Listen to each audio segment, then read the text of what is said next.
So I want to welcome you to one of our issues forums of the Missoula Area Chamber of Commerce. We've had forums on transportation and lots of different things, and this is on the Healthcare Reform Act.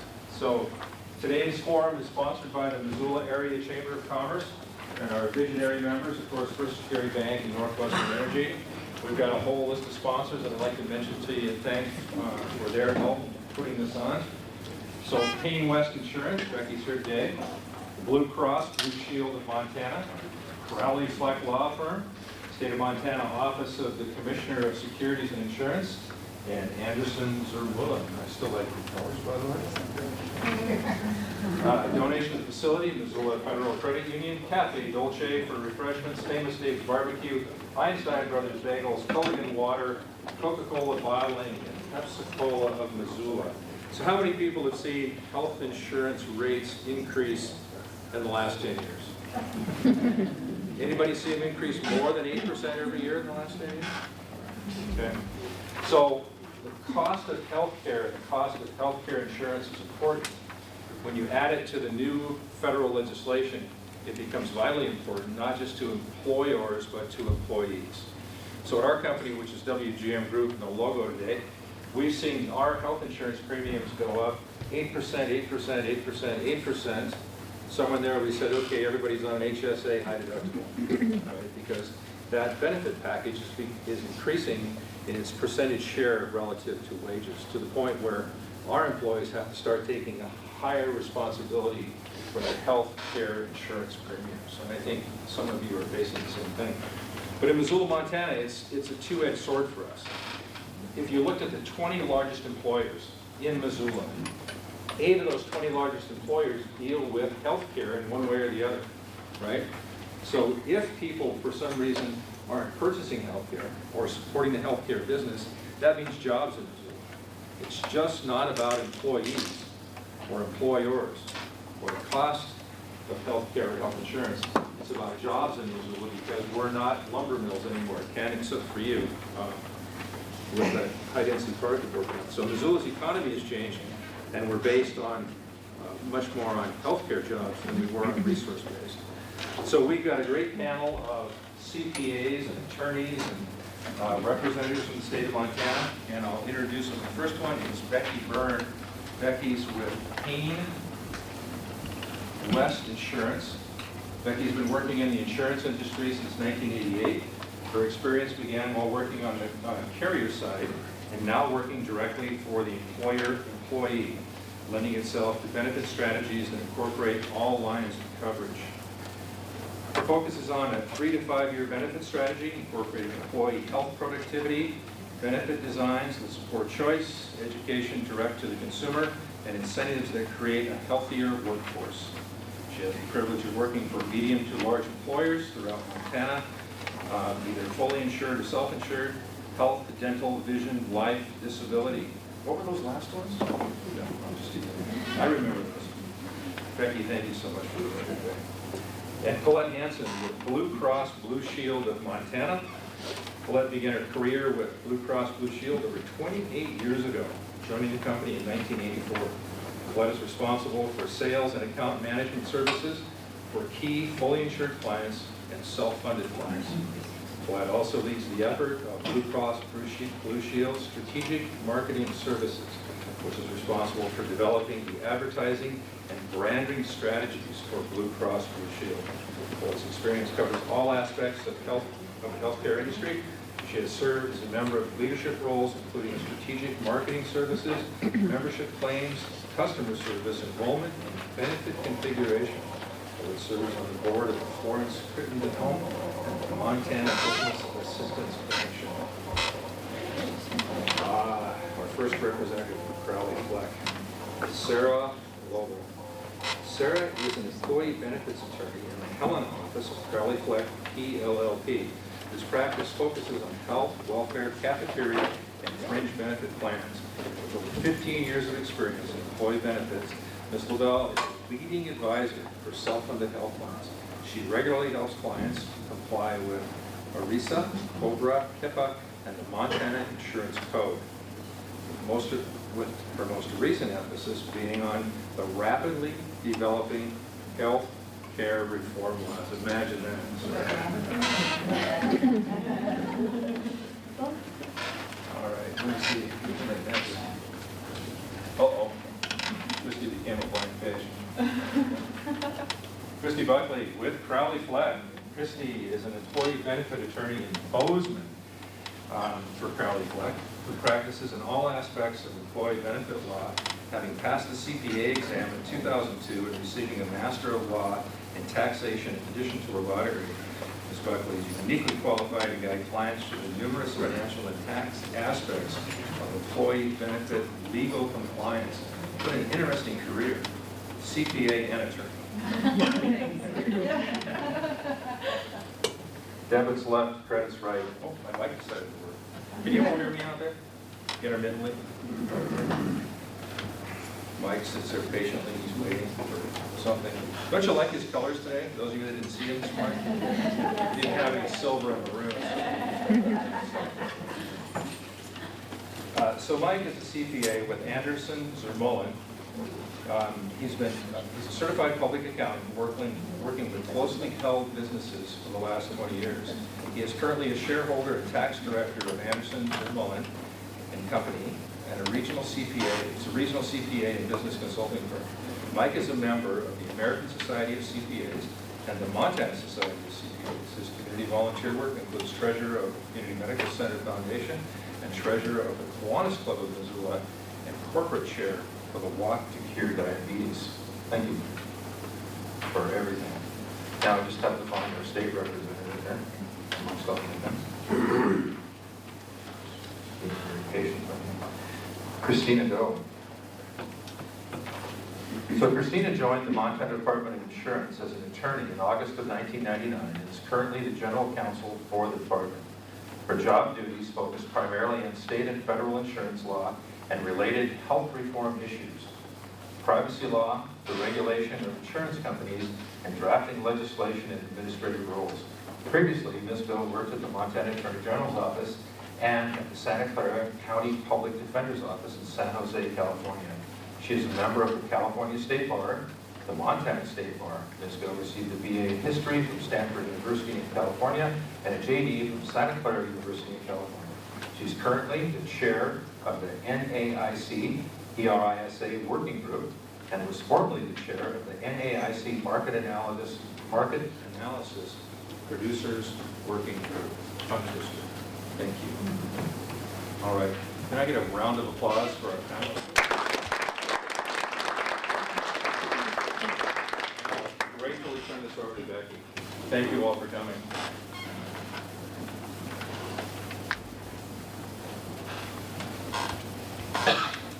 Welcome, everyone. I'm going to be brief and just introduce how this discussion will flow. My name is Becky Byrn. I work at PayneWest, previously Western States. I see a lot of my clients, colleagues, and our community members. And I was really excited when Walter Ralt gave me a call and said, you know, we need to build something together for our community. And I felt compelled to pull all these folks in who agreed to do this simply because of the complexities of the Affordable Care Act and the impact it can have if you're not prepared, largely. So our hope is that by spending time with you today, it will be repetition for some of you, as I've had the privilege of working with some of you already on the regulations as they've been coming out very rapidly this year. And I've worked with several of these folks at the table with several different groups throughout the state. So what we want to do today is, some of you are going to be different places in understanding the Affordable Care Act. We're going to start off with what you as an employer are sharing in terms of responsibilities under those regulations. And Collette Hanson is going to kick that off. And then from there, having the understanding of the penalties and how penalties can be applied and how you avoid penalties. We'll move into kind of a couple of examples of what it looks like on how you begin to apply these rules to your specific company. And then I'll move to Sarah Loble and Kristy Buckley, and they're going to help us with, many of you have heard about the full-time equivalency or measuring how many full-time employees you have. There's going to be a few employers in here who are right at that 50 mark.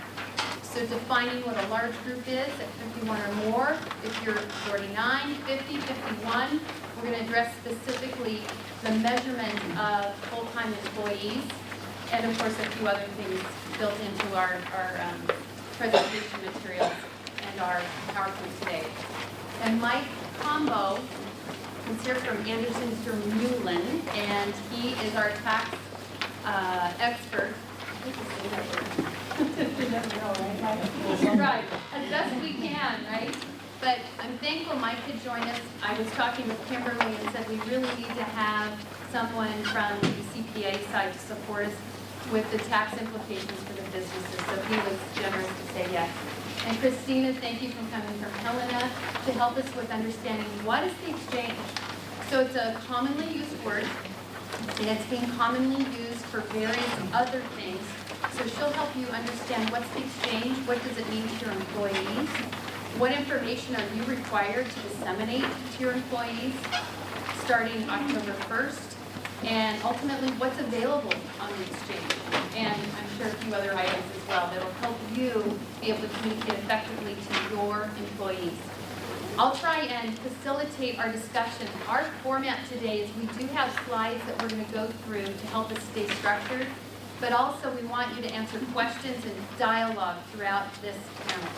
We do not want to speak.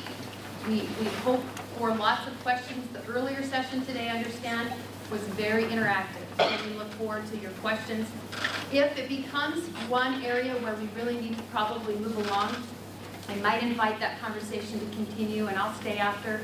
Some of these folks may be able to stay after as well and dialogue with you even after the meeting today or at an appointment later this week or in the near future, okay?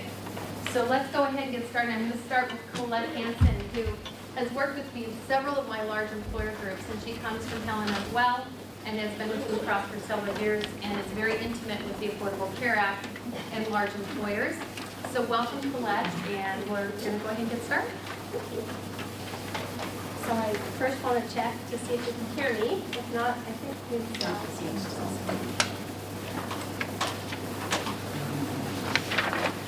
Okay, so can you hear me now? Oh, there we go. So I want to cover just a few things today to kind of get you thinking about what it means as a large employer group.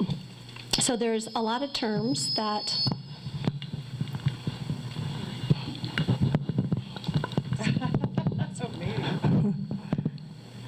there are a lot of terms that you'll be hearing a lot about. So let me review a few of those with you. If you understand these next key points as we walk through this, you'll be well on your way to understanding what some of those impacts are as a large employer. Is that annoying? Okay. There, try this. Third one's a charm, right? How's that? Okay. So the first term is consumer subsidies. So there are two types of subsidies you'll hear throughout the day. One is actually an advanced premium tax credit, otherwise referred to as a premium subsidy. The other one is a cost-sharing reduction. The first subsidy, the advanced premium tax credit, is for those individuals who purchase on the exchange and are at a 400% or less federal poverty level. The second subsidy, the cost-sharing reduction, is for those individuals who make 250% or less of the federal poverty level. And again, both of those subsidies can only be acquired if you purchase off of the exchange. Later on in the presentation, Christina will review in detail all of the information about the exchange, but those two subsidies are available there. Guaranteed issue is a term that today there are pre-existing and guaranteed issue applications that are applied. So starting 2014, everybody will be able to get health care coverage guaranteed without any medical questions being asked. So that also falls into like your pre-existing today. If you have a break in coverage of more than 63 days, your carrier can apply a pre-existing waiting limitation of up to 12 months. And as of January 2014, that no longer applies. Employer penalties is a key thing that you'll hear about today. Employer penalties apply to large group employers with employees that are more than 50 full-time equivalents. So Sarah will get into a lot of detail about how you calculate your full-time equivalents to determine whether or not you are a large employer group or not. However, there are two types of penalties when you start talking about employer penalties. There's one penalty that when you don't offer coverage altogether as a large employer group, and then there's a penalty if your coverage is unaffordable. So I have another slide that will get into a lot more detail about the specific penalties. The public exchange is, again, the exchange where within the state of Montana we chose not to have a state-run exchange. So we fell back to a federally facilitated exchange, which they're referring to the federally facilitated marketplace. And again, the federal exchange, which is a public exchange, is the only place where you can get subsidies. Benefit standards. All health plans, products that are on the exchange need to be qualified health plans, which those plans all need to have a minimum actuarial value of 60%. And so when you look at the benefit standards for an employer group needs to offer two benefit standards for your plan to be affordable. They need to be a 60% minimum actuarial value, and they need to be 9.5%. The employees' coverage cannot exceed 9.5% of their salary. So those two qualifications need to be in place in order for you not to be penalized on an unaffordability standard. So as we go through the course of today, you'll get a lot more information on those. Specific to the penalties. So in order to check and verify whether or not you would be assessed a penalty as a large employer group, there's some specific criteria that that will be evaluated.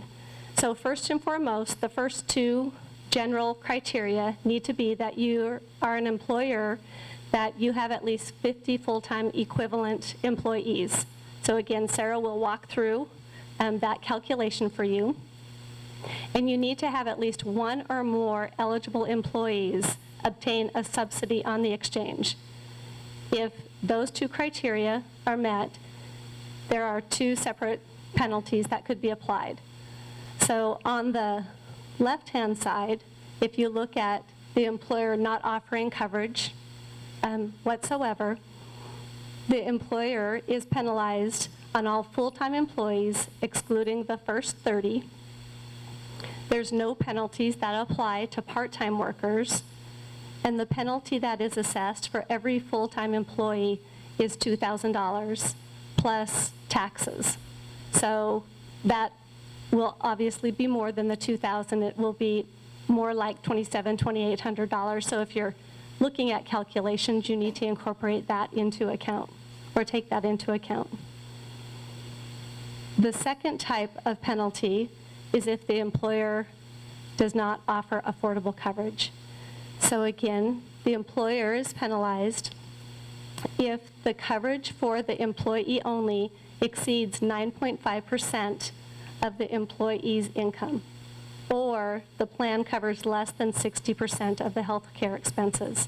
So when we start talking about different actuarial values and what does 60% mean, so 60% is how much coverage the health plan will cover compared to how much coverage the employee will cover. So you'll hear different metallic levels within the different exchanges and within the different product lines. So there are products that are set at bronze, silver, gold, and platinum, which have 60, 70, 80, and 90% different actuarial values. So your least expensive plans on the exchange and in the overall market will be bronze levels at 60%, and then up to platinum, which has a 90% actuarial value. If you fall under the unaffordability penalty, that penalty is set at $3,000 per FTE, and you're penalized only for the employees who actually receive a subsidy on the exchange.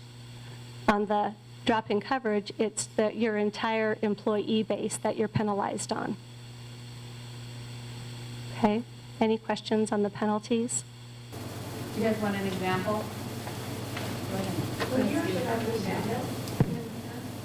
The slides are going to be made available on the Chamber website. What is household income? We had that question earlier. Did anybody research that on our break?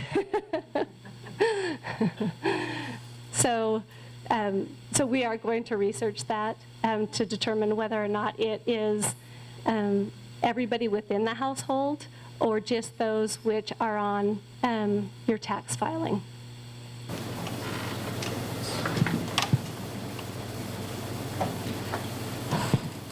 Just for purposes of the rule that Collette just mentioned on the penalty, the 9.5% household income, even though it says household income, which is what the rule says, there is a safe harbor that says employers can use employees' W-2 compensation for that purpose, and it's based on 9.5% of the employee-only share of the coverage.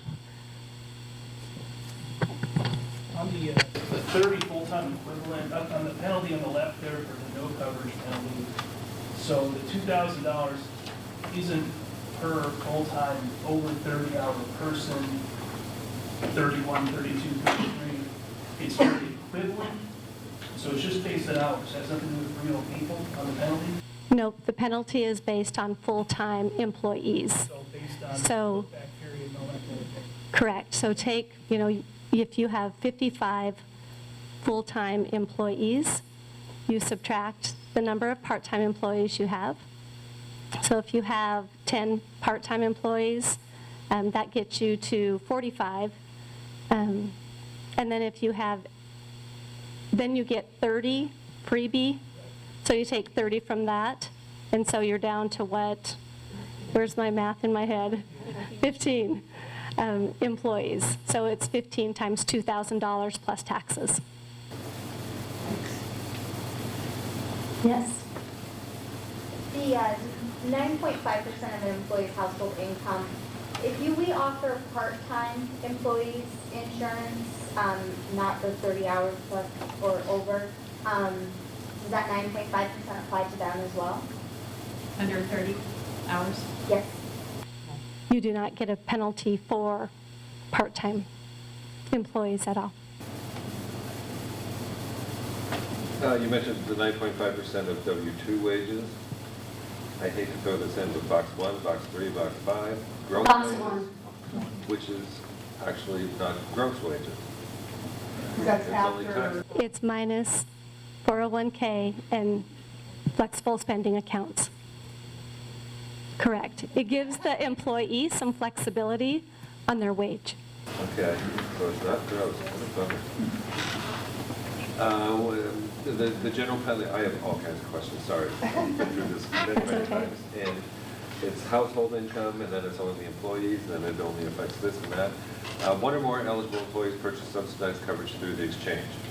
If the employee declines, but the spouse gets it through the exchange, does that qualify as employee getting it through the exchange? No, it does not. So it has to be the employer-employee relationship is where the penalties apply. Okay. Wage hour, I want to say that a person will be 40 hours a week and more something. Full-time employee, how does it come up with service? Full-time employee. I don't know. It's what's in the law. Christina, do you have? 30 hours a week is the definition of eligible employee also in the small group law in Montana. But the employer does have the option of choosing between 20 and 40. So, but 30. But for the in federal the- law, For the federal law. it's 30. It's not unheard of to count 30 as full-time, is what I'm saying. This is in the federal law. Yeah. Yeah. When you're looking at the cost to the employee being 9.5%, you're talking about what the employee has to pay, like if the company pays part of it and they pay part of it, it's their portion that you're looking at, right? And not the whole cost of the It's their portion. It's the employee portion of the premium. what they have to pay. Correct. And that's only for them, not if they do it. Right, employee-only coverage. Yes. Basically, you could take your lowest paid employee and figure it out that way, and if they pass the 9.5, then you're okay for the rest of all the rest of the employees. No, so it's by employee, not total employees. Right. But if you take, let's say you have one person making $10 an hour and everybody else makes $15 an hour, you can take the $10 an hour one and say, okay, we passed the test, so obviously Yes. the $15 an hour people are going to pass the test. You don't have to do all the calculations. That's correct. Okay. Yeah, sorry about that. Any other questions on penalties? If anything comes to mind, you can ask at any time. So I touched on this a little bit already, but just to review again, the minimum value of a product. Again, 60% actuarial value is a bronze level plan. So the basic definition is that it is the least and average, the 60% of medical expenses incurred. So it takes all of the different medical expenses incurred and does a calculation, and it's basically determining that the health plan is going to cover 60% of medical expenses, and the employee is going to cover 40%, the remaining 40%. And there is a website that we're also going to be sending out where you can go and determine whether or not your plan meets affordable coverage or not. There is some instances that you can work with your carrier to also determine whether or not your plan that you offer today meets the minimum value. So it talks about 60% of medical expenses incurred. I'm guessing that this is talking about the co-insurance side, not the co-pay side? It actually takes all of those into account, all of those different medical expenses, from out-of-pocket, non-covered. So it's more of a complicated factor than just looking at your deductibles and out-of-pockets, co-insurance, co-payment. Well, that's something that our insurance person is going to tell us. Here's a program, here's your coverage, and this does give you 60% value. And we don't, I'm going to go and try to figure that out. Don't do it, though. Right. So for the most part, your carrier, insurance carrier, should be able to tell you what your minimum value is. So working with them would be a great place to start. I know within the calculators, they based a lot of the calculation, or they based the calculation off of the essential health benefits that they chose for each of the states. So if your product varies significantly from what the essential health benefit design is, there may be some additional calculation that needs to occur, but starting with your carrier is the best place to begin that, to get that information. And I would just comment, it's important to get that in writing from them, because I've shared with some employers that some of my groups have like a $5,000 high deductible health plan, and they're coming in at that 60% actuarial value, just to give you an idea. But it can vary on yours. So don't take that for verbatim for your plan. It's important to get that in writing Your consultant can also run that if your carrier can't. It does require that consultant to get an actuarial statement that your plan meets the 60% or 70%, which is silver, or 80%, which is gold. And for those of you who have contributions into health savings accounts for high deductible health plans, that value of that HSA contribution is also added in to increase the value of your plan from, maybe it's a bronze, but you contribute something to the HSA. And those of you with health reimbursement accounts or HRAs, those also have value that add to. So some of you have taken your deductibles up strategically for various reasons, and essentially that value in an HRA or an HSA adds more value to whether you're bronze, silver, or gold. Yeah, I have a question. We offer 2 plans to our employees, and one is a 60/40 plan, one is a high deductible plan. Is that still allowed? I know this morning we talked a lot about everybody has to be treated the same, but as long as they're offered both, they're still allowed. Yes, you can offer more than one plan, and just one of your plans has to be at least 60% actuarial value. But the maximum amount of pocket applies to large employers as well. So the maximum amount of pocket can't be more than $6,350. So, because there are plans out there that have $10,000 deductibles, those aren't even, if it's insurance product, they won't even be approved per se. Even if there is an HSA?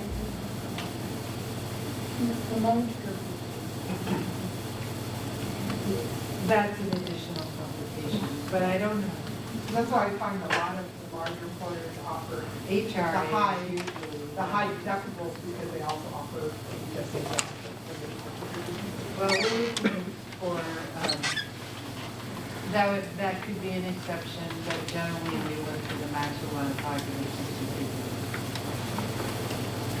So in some of those, it's important to evaluate your specific plan and some of the guidance and make sure the HRA, how that works if you have an HRA. And if you don't, if you have a $5,000, $10,000 plan, or if your out-of-pocket's higher than $6,350, definitely talk with your carrier or your consultant to ensure that your plan is in compliance. Because the problem is that the insurance commissioner doesn't know what's in the HRA or HSA. And a lot of times those, particularly an HSA, is not even funded by the employer. So there wouldn't be any way for us to readily tell that. And that happens frequently. So I know we've been receiving a lot of HSA information because we don't always have that information as well. So those employers who have asked us to calculate their minimum value, that's additional information that we've had to get. So we may need to figure out a process on how to work with the CSI on that. Question number 4. When you say $6,350, that's for an employee-only plan? Correct. Not a family? Correct. Deductible. Yeah. The family is double 6350. So the family deductible would have to be 12,000, whatever. Right. For the whole family. That's not a deductible, I'm sorry, that's a maximum out of pocket. Which has to include all cost sharing, in-network cost sharing. So like say 20% or 40%, whatever. The co-insurance, the co-payments, the deductibles that apply in-network claims. So out-of-network claims do not have to apply to that out-of-pocket maximum. Okay. I wanted to walk through this scenario and just to, again, get people thinking when I hear comments that groups want to drop their coverage because, you know, the cost, I mean, all the different various reasons. And it really needs to be something that, in looking at the overall financial impact, isn't just that I'm dropping my health care coverage, so that's the additional premium I'm going to save as an employer. There's other components to take into consideration. So there's something that we call a make-whole payment, because today the employee perceives this as a benefit that you offer today, your benefit compensation package. So if you were to just your coverage, it's fading in, I know, healthcare coverage, then it would be a benefit takeaway from them. So the make-whole payment is really adjusting that salary to make them whole based on whatever coverage they are no longer receiving because of lost health premium. The other components to consider is premium or payroll tax. So if you make that salary adjustment, the additional payroll tax that would need to be applied, any corporate tax deduction implications, and then the overall penalty expense for dropping coverage. So there's really a number of things to consider when you are, if you are looking at dropping coverage, that just a straight, this is what my penalty amount is. There's really a lot to take into account from a financial perspective. Make-whole payment is a nice thing to do, it's not required by law, is it? That is correct. And the other thing that does is, it also puts your employee, when you increase wages, it puts them into a higher tax bracket. So when they go to the exchange, they will qualify for Less subsidy. less subsidy. Yeah, that's another good point. Okay, now I'm going to hand it over to Sarah to talk about full-time equivalents. I'm going to try to use this too, because I tend to have a soft voice, but I can always try to yell if it doesn't work. So hopefully you all received a handout with counting employees. Is there anybody who's concerned about whether they're on the line with counting employees? Is anybody, okay, a couple people might have some concerns there. I think that one of the most important steps here, and something that not everyone's considering, is the first step is to identify every one of your common law employees, including control group entities. We're not going to go into the control group rules today, Kristy. I mean, at this point, are we? We weren't planning to at this point, but if you are part of a related entity and you're concerned about if they're on the line, it's particularly important. We're seeing a lot of groups who don't realize that they may be a brother-sister organization, or they may have a management organization. Also, taking a look at your independent contractors, folks who maybe you've considered non-employees, but now it's really time to look at that, and not only for purposes of determining whether you're over 50, but for purposes of determining who you need to offer coverage to in 2014. You're going to need to know who are your common law employees, who, you know, so that if you're not certain about certain groups or organizations within your affiliated group of organizations, this would be the time to do it. So that's the first step. The second step is to determine the total number of hours of service by each employee for each month in the prior calendar year. And so for 2014, we have a transition rule. And so you can use any 6-month consecutive 6-month period in 2013 to count your full-time employees for whether you're a full-time employer in 2014. So I have some groups that are kind of playing around with that. They might have some times of the year where they're shorter staffed, lower volume, and able to squeeze by in that fashion. And after you do that, you look at who is full-time, who is employed an average of 130 hours of service per week during that 6-month period for this year, and after this year it's going to be the full 12-month period for counting your full-time employees. As an alternative to using an average of 30 hours per week during that period of time, you can use 130 hours in the month, but you need to be consistent. You can't switch back and forth. After you count up, so now you've on your chart, you have a number of full-time employees for each calendar month in the year. And then you need to throw all of the hours of all the other employees into the pot for each month. So you have a smattering of part-time employees, you might have a seasonal employee, you might have a temp employee in a given month, and you have to add up all those hours in each month. And if there is any individual who happens to work more than 120 hours in a given month, you shave them down to 120, just so they don't get counted as more than one full-time. And then after you do that, you divide by 120.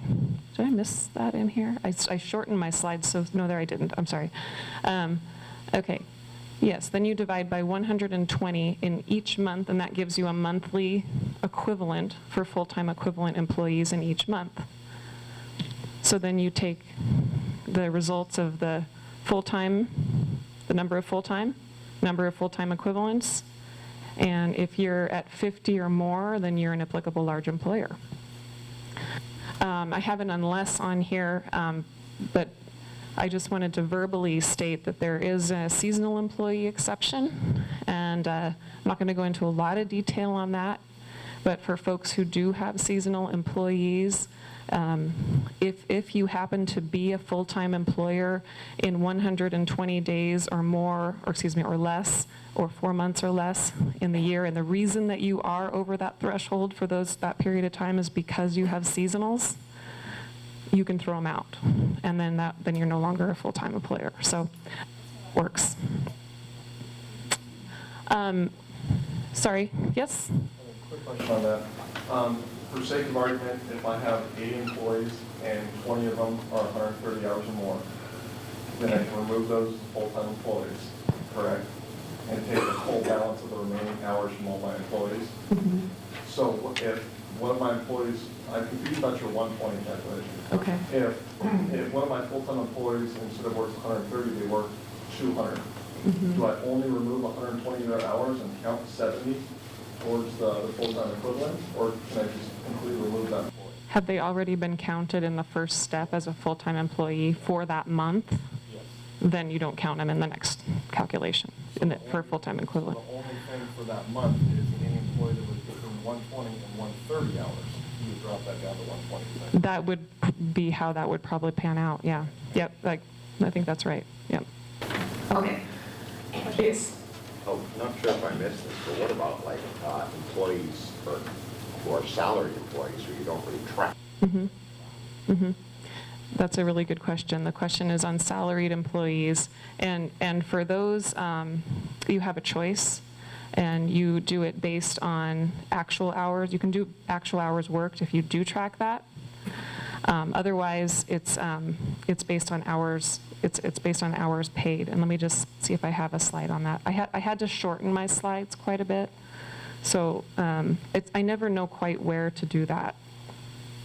So just bear with me a moment, and I can give you the equivalencies.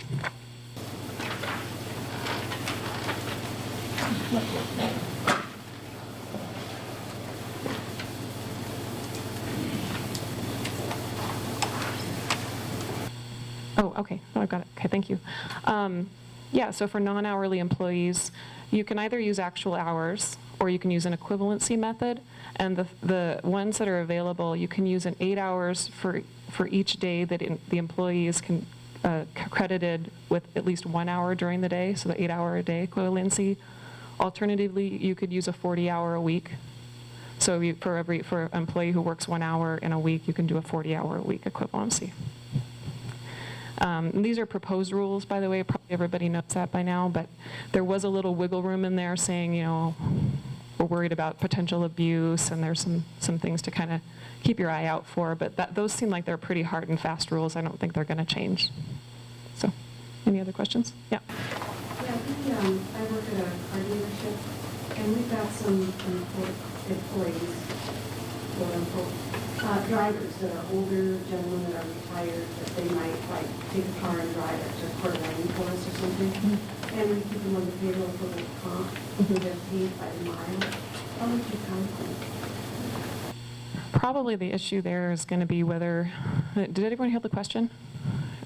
So probably the issue is going to be whether those individuals are truly employees or whether they're contract workers.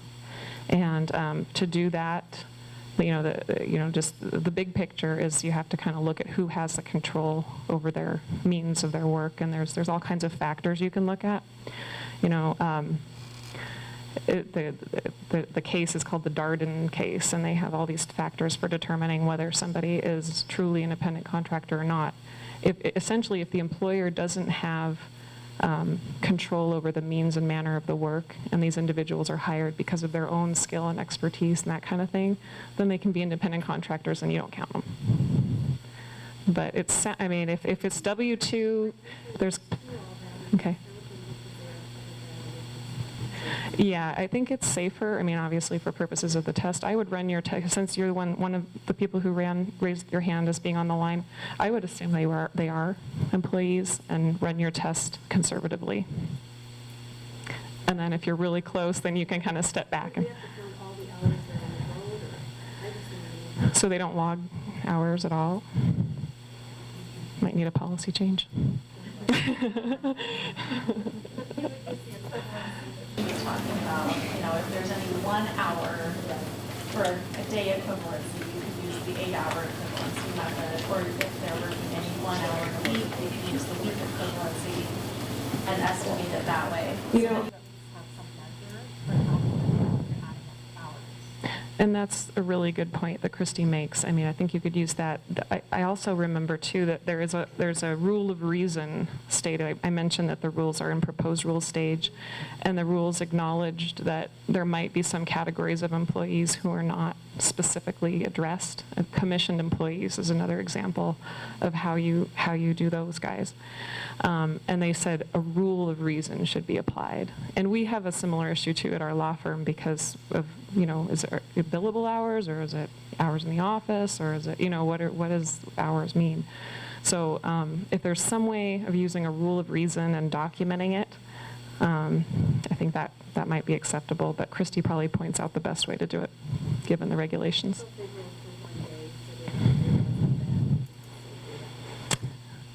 I think so. Again, in addition to the rule of reason, there's also the anti-abuse precaution that the IRS said, and I think they had an example of, you can't use the equivalency methods to reduce someone's time. So like if somebody's like a firefighter who does, 4 12-hour shifts in a row, you couldn't use the rules to say he worked less than that and use it as an avoidance mechanism.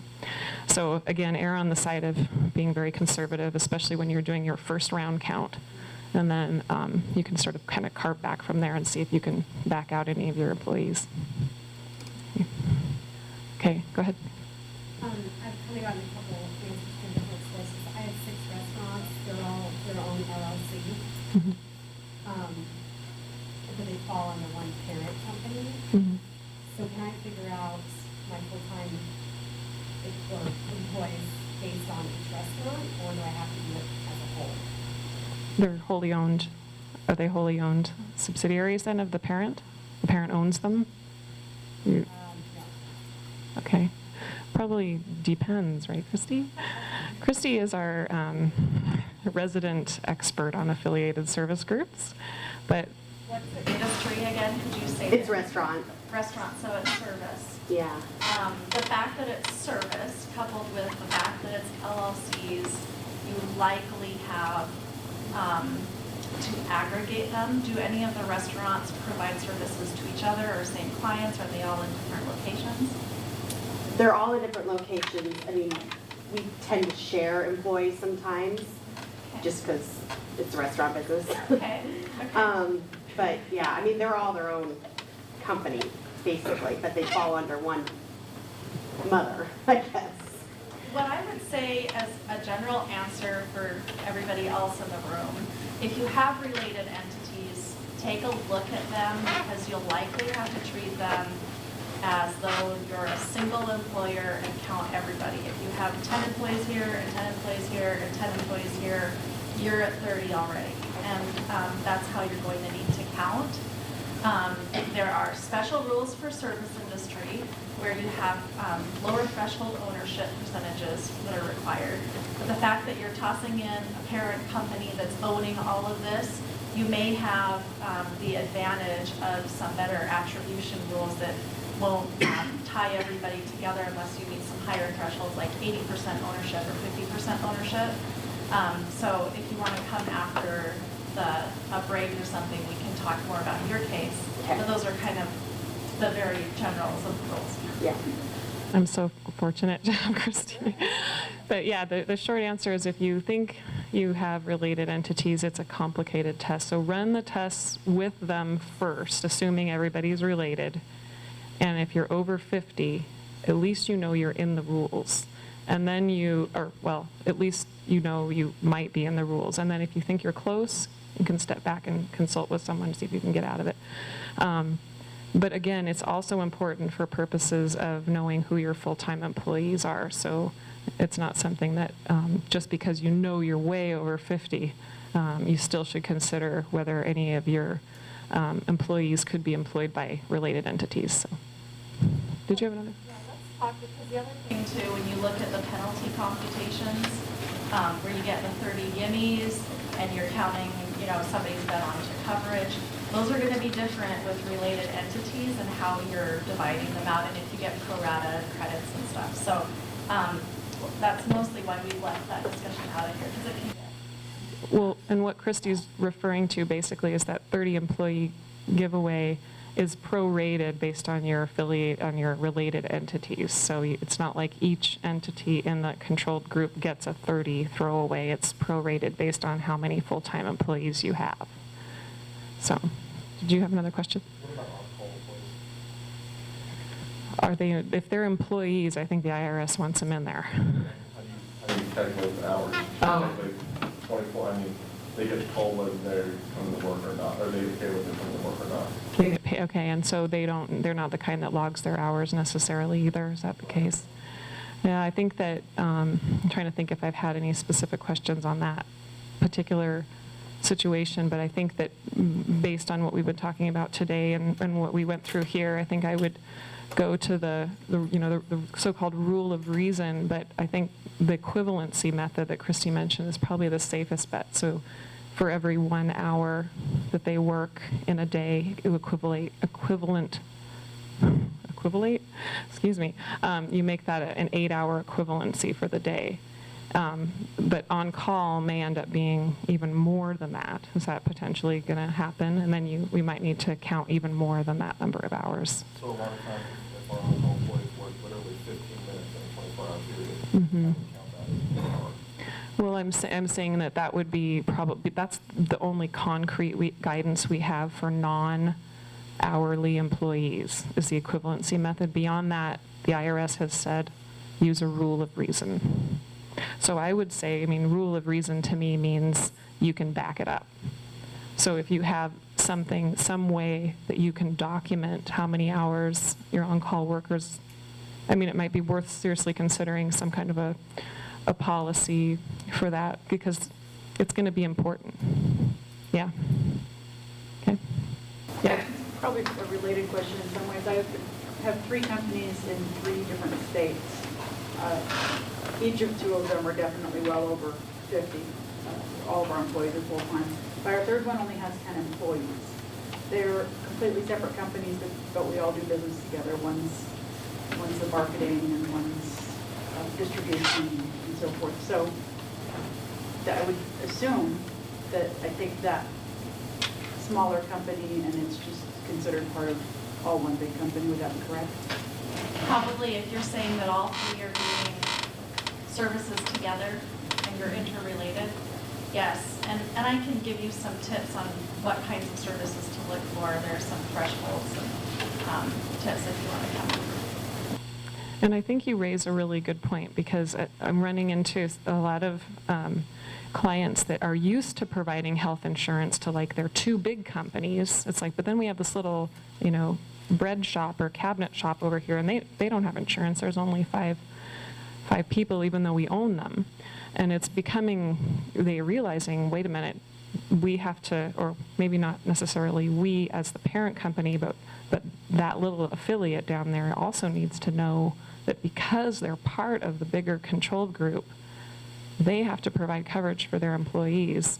And even though it's an employer tagged penalty, so if it's truly a separate subsidiary with a separate employer who pays, has their own tax ID number, and they pay their 5 employees directly, the penalties are only going to apply to that tax ID number employer potentially, but it could hit the whole group, in terms of just, corporate profits and that sort of thing. So something to keep in mind. Any other questions? Okay. Right. And the minimum value, Collette already did a really nice job touching on this, the 60% rule. I just have that there's 3 methods that are recognized by the regulations. There's a minimum value calculator that's out there, but I've heard kind of mixed reviews on how that's working for people. I think asking your agent and get the best, or working with whoever you're comfortable with and trust to get that worked through. The checklist method, I just have not heard any feedback on whether that works, how that works. And then as Collette and Becky pointed out, if you have different characteristics in your plan, that it's going to kick out. It's so good.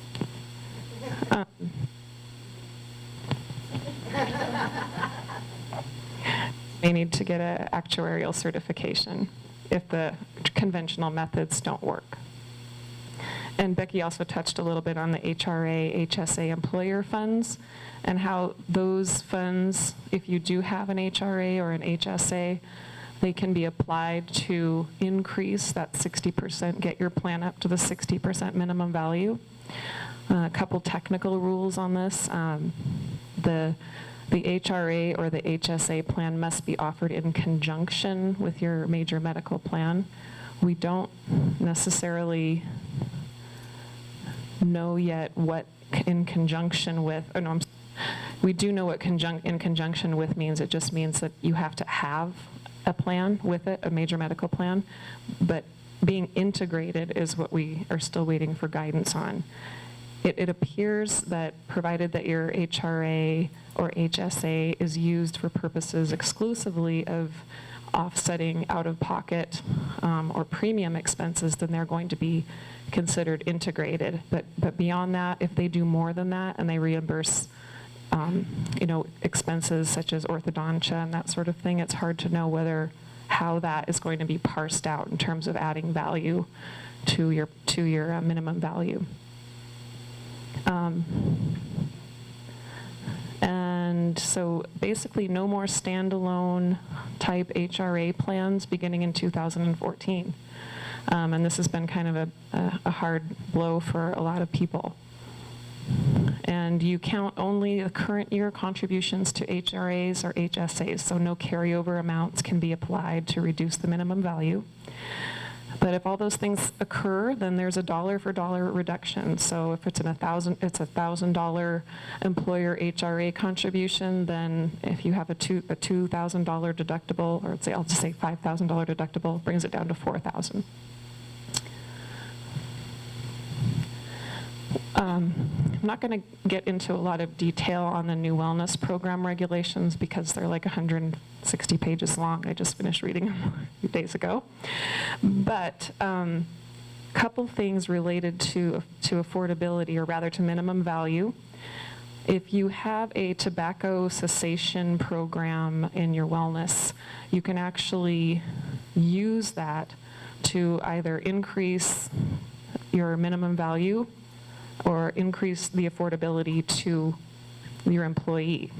And so basically if the tobacco cessation reward is applied to deductible, then the minimum value is increased. And if it's applied toward the required premium for the employee coverage, then affordability is increased. But the caveat there too is you also have to meet the new requirements for wellness programs, which there's some big changes there. But for programs that are not related to tobacco use, at this point, there is no direct correlation between the wellness program and affordability or minimum value, unless I would think if you contributed your wellness award to your HRA, like you rewarded somebody by giving them an HRA contribution, and then they can use that to apply to their deductible, I would assume you'd be able to use that to offset or to increase your value. And I think we talked a lot about affordability too. I really want to get to measurement because I think that's where a lot of questions are. Let me just see. I did say the safe harbor, the W-2 box 1 income. There's 2 other safe harbors that you should be aware of. I guess that you were interested in how these are, but there's a monthly salary rate of pay safe harbor, so you multiply that by 130, so it's possible that could result in a different figure. The federal poverty line, 9.5% of the federal poverty line is very low, so that usually isn't a very effective safe harbor.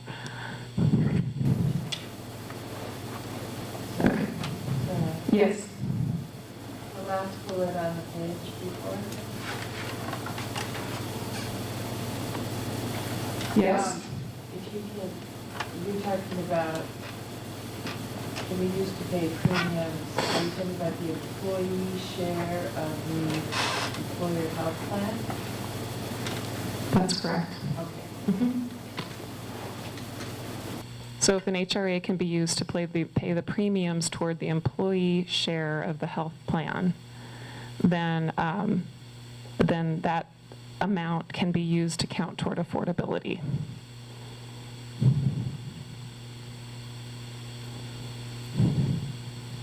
And that's under but this was temporary guidance. This was issued 3 weeks ago, and it's hard to know. I mean, there's some conflicting stuff in there because on the one hand they say only tobacco use, and then on the other hand, so I just hang tight on this stuff, guys. It's a little crazy. I don't think that a lot of employers are really venturing out and doing a whole lot of creative things with their HRA and HSA program unless they're extremely savvy and very far along in these matters, in which case I have to try to keep up with them. So here, offer of coverage, and now we're kind of getting into who it is we need to offer coverage to. And what the IRS envisioned is that, it's still kind of hard to imagine how this is going to happen, but is that they're going to go out and somehow figure out who is a full-time employee out there that wasn't offered affordable minimum value coverage by their employer. And so if that occurs, then the IRS is going to impose a penalty on the employer. But the way the employer can avoid that is by doing this so-called measurement method, so that if a full-time employee actually measured in as part-time during a look-back period, then they kind of get a pass and they don't have to offer them coverage during that stability period. That's how this works. So there's a measurement method and that a measurement period, and employers can look back over a period of time and assess an employee's actual hours of service. And they ask themselves, is this employee working an average of 30 hours per week during my measurement period? And if they're not, then they're locked in as part-time during a stability period that is often going to be considered the plan year or period of coverage. So the stability period is the period of time when the coverage is offered to employees who attained full-time status during the measurement period, who worked the 30 hours, or the period of non-coverage for those who didn't reach full-time status. And so, as I kind of mentioned at the beginning, an employer doesn't have to offer coverage to those who lock in as part-time during the measurement period, but there is an exception for employment changes. And the exception is that if an employee was part-time when they are hired, and then they switch to full-time before the end of the measurement period, then you have to offer them coverage. Other than that, it's supposed to be a pretty solid rule. Yes? Doesn't the measurement period and the stability period have to be the same length? The short answer is that if you are using a 12-month stability period, like a plan year, calendar year, then yes, has to be 12 months.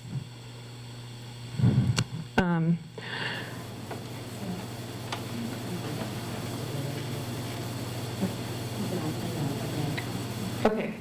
I'm just seeing some confused eyes. Okay. Do you guys want an example? Some?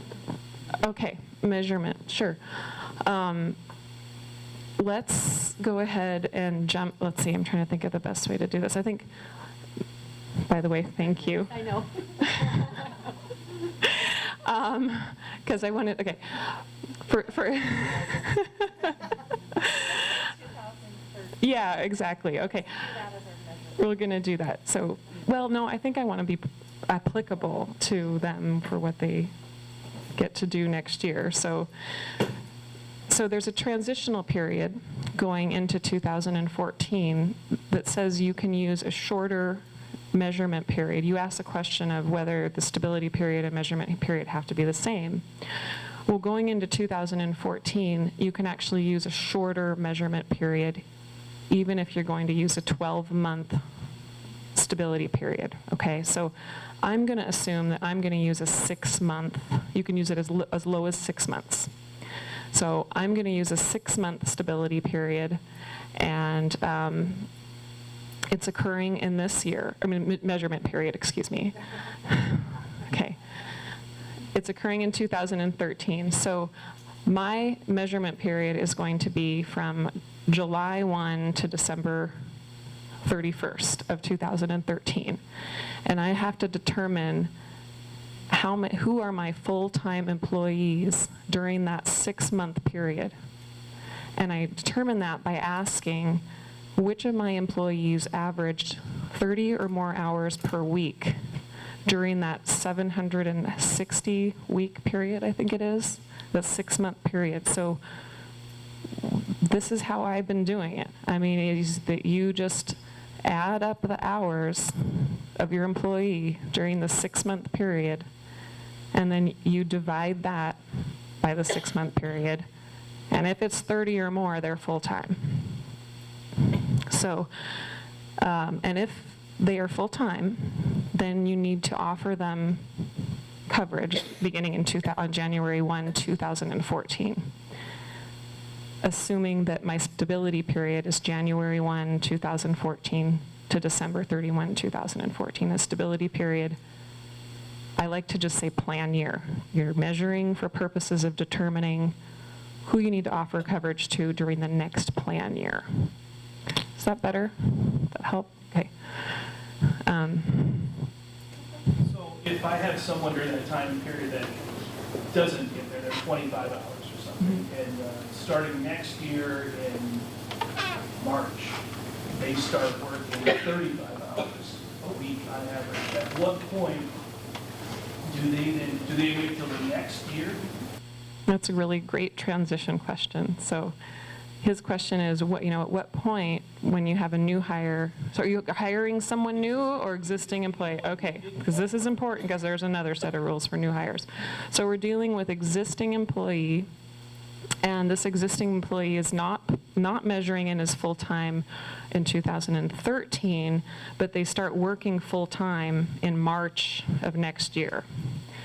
So once this transition period is over, we have to then come up with our standard measurement period, and that is the one that has to be 12 months long if you have a 12-month plan year. So using my example, what I would probably do is use a 12-month period for my measurement period. And so assuming that you use a 12-month measurement period for that person, then they would be measured over the course of the entire 12-month measurement period. And so during 2014, they'll be measured. So, and it's over the way I'm doing it again is over the course of the whole year. So it's 15 160 hours in a year, I think. So even if that individual was averaging much less than 30 hours in the beginning of the year, but then they started to work full-time, with a vengeance in the latter part of the year, it might be that they, over the course of the whole 12-month period, would work an average of 30 or more hours per week. But it wouldn't be applicable until Till 2015, exactly. So, go ahead, it's fine. Okay, so that's just a little confusing. So that person, they've gone through the measurement period. They are not being eligible. They start the measurement of period again January 1st, and then to the end of December. Well, that's the next point I was going to make, is that the 6-month period was a little bit easy. I just used July 1 to December 31st. When you're setting your measurement period going forward, you're probably, in order to use a 12-month period, you also want to give yourself what's called an administrative period, and that's the third point on the slide. And that's the period of time that you can stop and think about the measurement. So you have an administrative period, and it can be up to 90 days long, and it follows your measurement period, okay? Your standard measurement period. So what I am typically seeing for calendar year plans is a October 15 to October 14 measurement period, followed by a 2.5-month administrative period, followed by a calendar year or a plan year stability period. So that means that, using this gentleman's example, for his ongoing employee who's currently working part-time, he would want to start measuring that person for 12 months beginning October 15th, 2013, and measure them until October 14th, 2014, and determine whether they're working the 30 or more hours per week during that 1,560-hour period. And then he could take that 2.5 months following, during that administrative period, to make that calculation and add up his full-time employees, prepare the offer of coverage, let people know whether they're eligible or not. And then the plan year coverage is effective in 2015. I'll just make a comment because I see some heads shaking in the audience. I saw some nodding. Yeah. It was a great example. Okay. These are safe harbors, so if anybody is out there and you Have a very large company and you have lots of full-timers. Let's say you have 80 people who you know throughout the entire course of the year are definitely full-time, then you don't actually have to use this safe harbor. You already know that you have full-timers. You're not worried about those variable people that are coming off or on, or maybe you're on the cusp and you're counting and you're worried about counting, or you're worried about the penalty, because you know who your group is. You don't have seasonal. This is a very excellent point, and I kind of dove in without making that point, because a lot of groups know who their part-timers are, and they know who their full-timers are, and they say, my part-time employees never work more than 20 hours a week. My full-time employees always work more than 30, or, hey, I pay benefits for people who work more than 20 hours a week anyway. I don't want to change anything, you know. The rules can always, you can always be more generous than the rules, and you can always, because again, if you know for sure that your part-time employees are never going to work more than their part-time schedule, then you don't need to go through this whole hassle of measuring. The problem is, if you think you know that they're going to be part-time, but they're not, and they actually end up working full-time in, say, a month, say 1 month they work full-time, and that person goes down to the exchange and they are eligible for a tax credit subsidy on the exchange, then you're hit with a penalty for that one employee for the month, assuming that you're offering coverage to the rest of your employees and you're going through those rules Collette mentioned. you can get hit with penalties. But it's true that there are some entities that are saying, to the extent that I have a few people who might work full-time a few times during the year, who go to the exchange and get subsidy, I'm willing to just take that risk, and I don't want to have to do this big measurement problem. So there are some choices that can be made. So this is a safe harbor, yes. However, if the IRS comes in an audit sheet, isn't it easier to have the testing or information on hand versus going back for 3 years and redoing it? Prove that you're okay? Well, I mean, I guess I never know what kind of IRS agent you're going to get, but because there probably are some that are going to be really fascinated with the measurement method, and they're really going to want to see everybody using it. But it does say it is a safe harbor. And a safe harbor means that it will protect you if you use it, but it's not the only way. Because, I mean, these laws are not, they're play or pay laws. They're not play, or you can choose to not play, and then you pay. And so there are some groups that are simply saying, I don't want to do certain things, and therefore I'm gonna pay that penalty. I want to make another point, because this is another thing that's come up a lot with some of my groups lately. What the big penalty that Collette mentioned, that employee, that the penalty that applies for each full-time employee, you get hit with that $2,000 a year per employee penalty if you don't offer any health care coverage.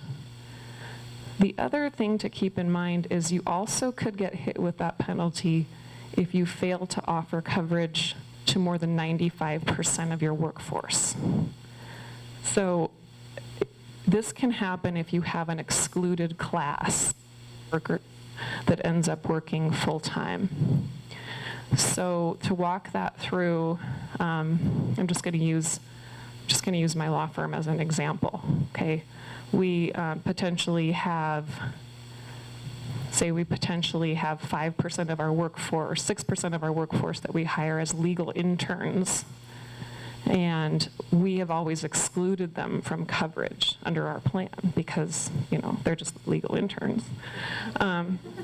So anyway, if we continued to do that, but during the summer, each and every one of those interns works like crazy, which they do, and they all work full time in 1 month, guess what? We're subject to the big penalty for that month. We're subject to the $2,000 per full-time employee for that month. So guess what? We're going to be covering legal interns. Yes? Something that was designed to keep employers from going, okay, that's it, everybody part-time, or I think that's right. I think that's part of it. And I think it's also, they wanted to, the 95% rule, it's kind of designed to give you a little bit of a fudge factor to say that, we realize you may not know necessarily who all of your full-time employees are, but not too much of one, because if you use it as an exclusion, I think that's what they're trying to do, is they're not saying you get an exclusion to do this.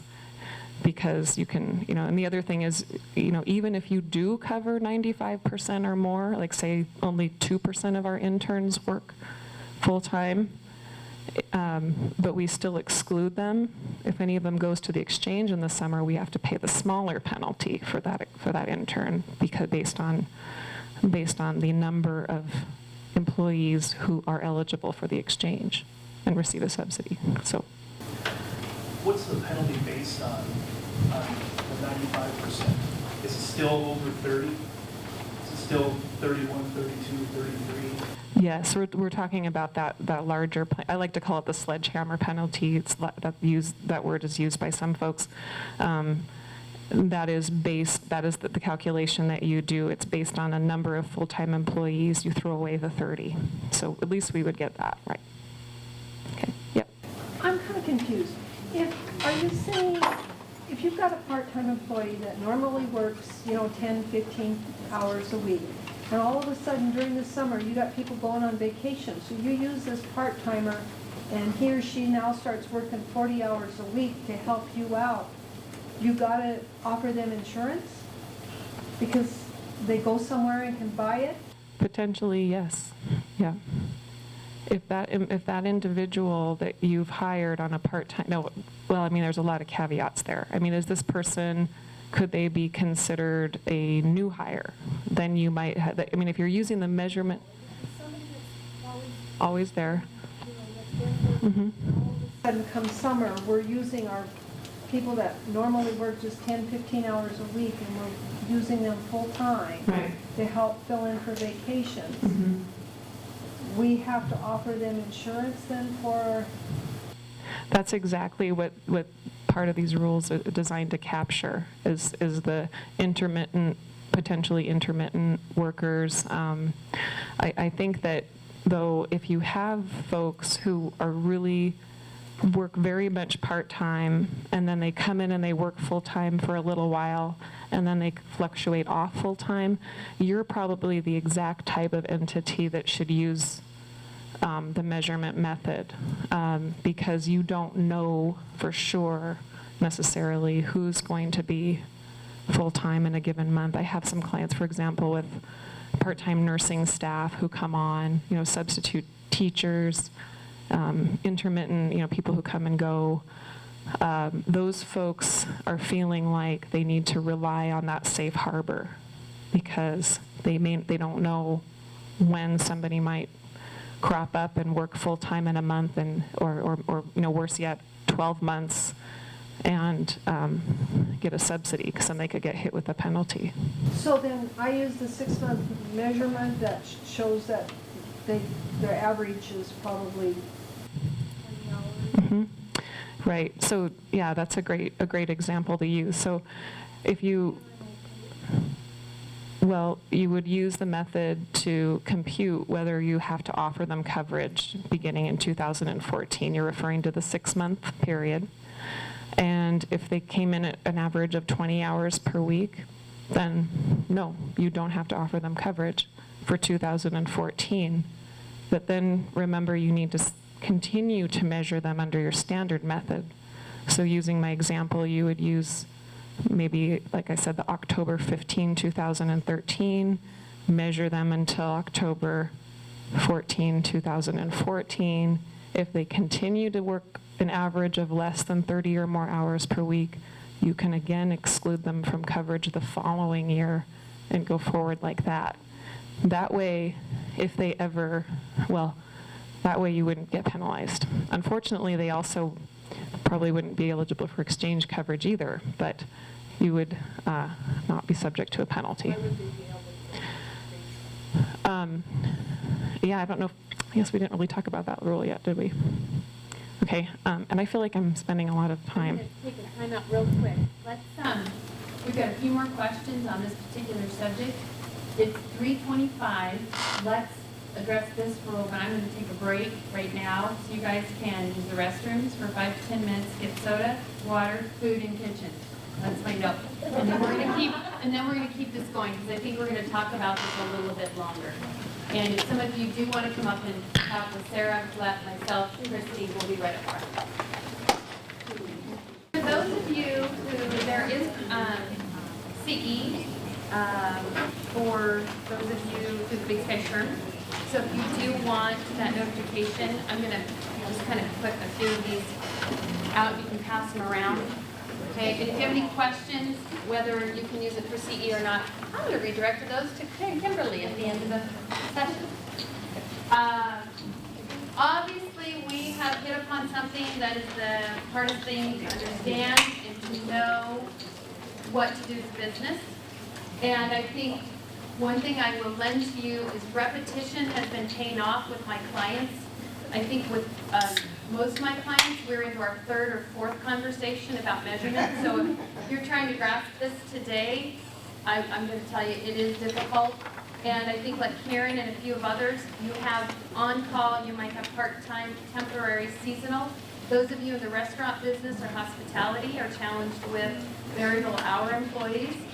And I would encourage you to have those one-on-one conversations. We're going to do our best to try and define when we get into new hires.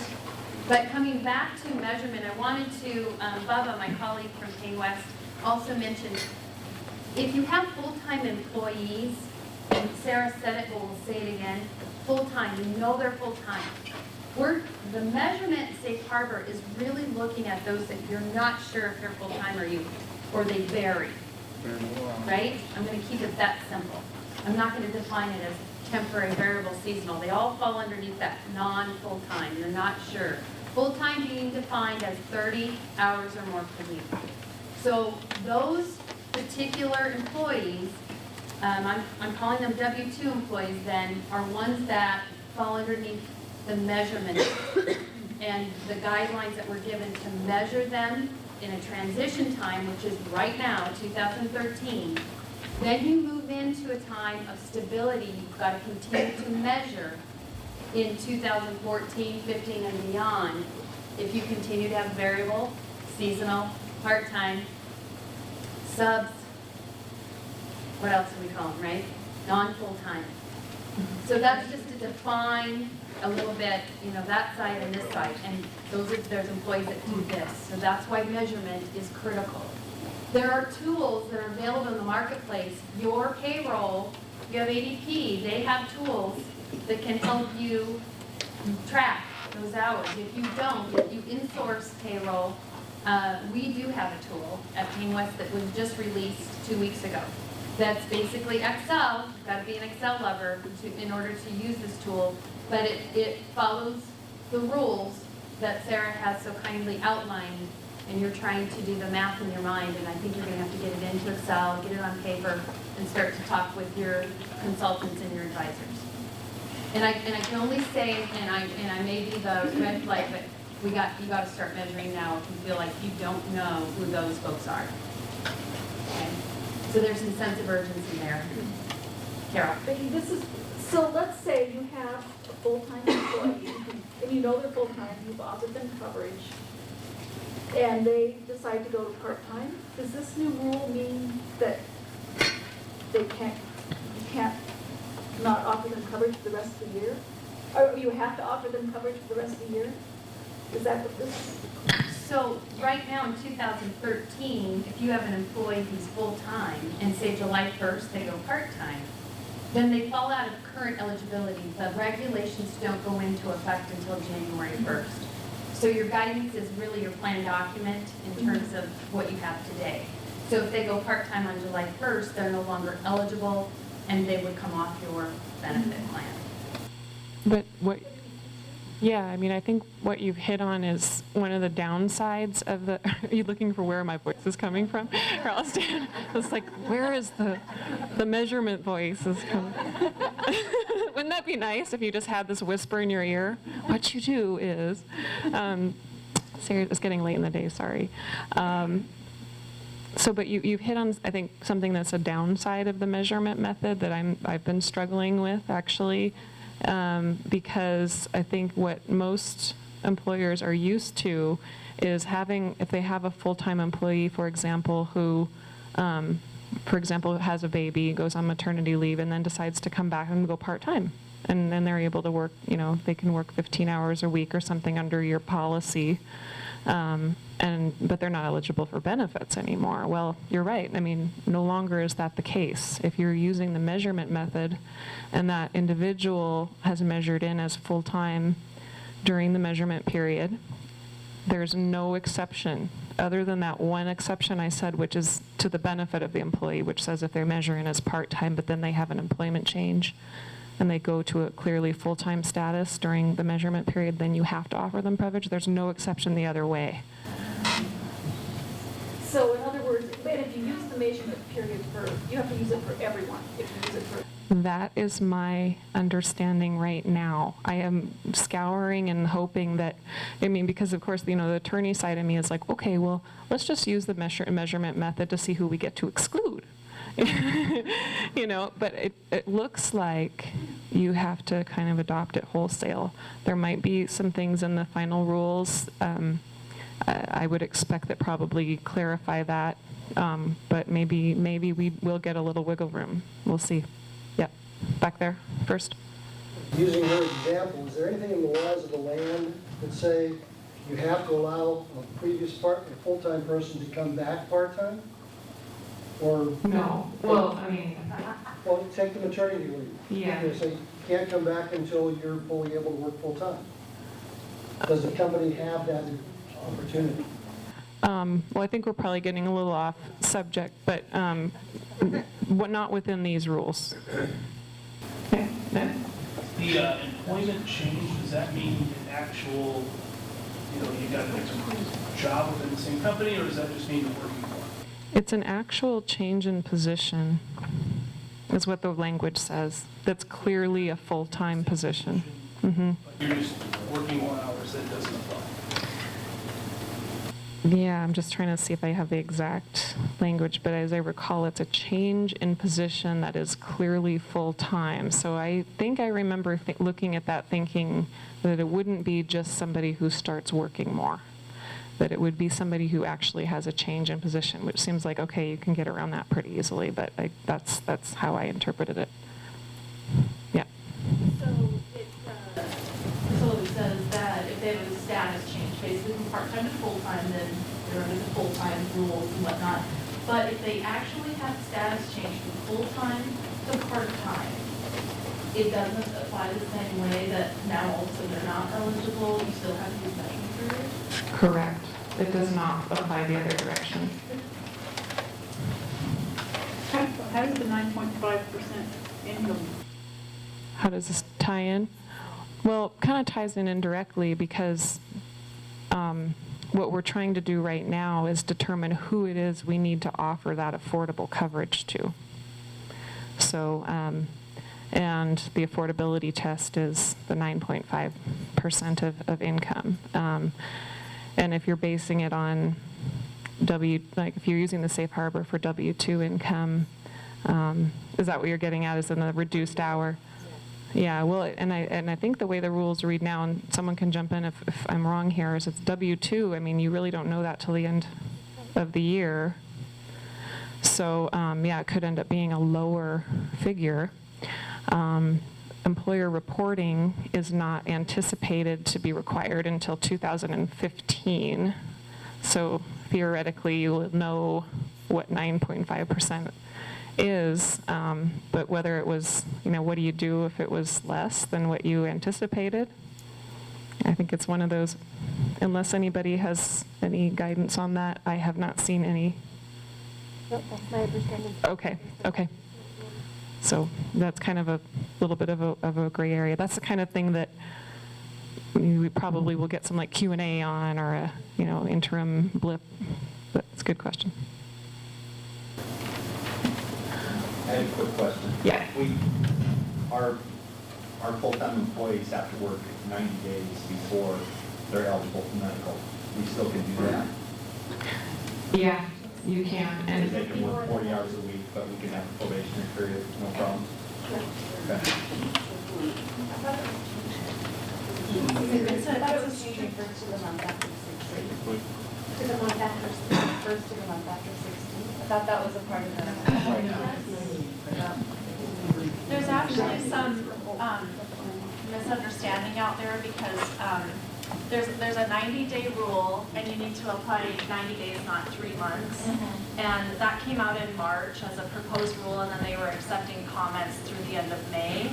And I think a lot of people were reading some of the comments that were submitted in response to that 90-day rule, where if somebody had, say, a 60-day and you were entering the first of the next month and things like that, asking under the current proposed rule to make a change and an exception to that strict 90-day rule. But in the preamble to that, they have a discussion that they're interpreting the 90 days very strictly, and that they understand that some people use a 60-day with the first of the month pairing, but we weren't planning on having an exception to that. And we don't have any final rule on it yet because they just took comments. But you may have been reading some of the comments in the industry.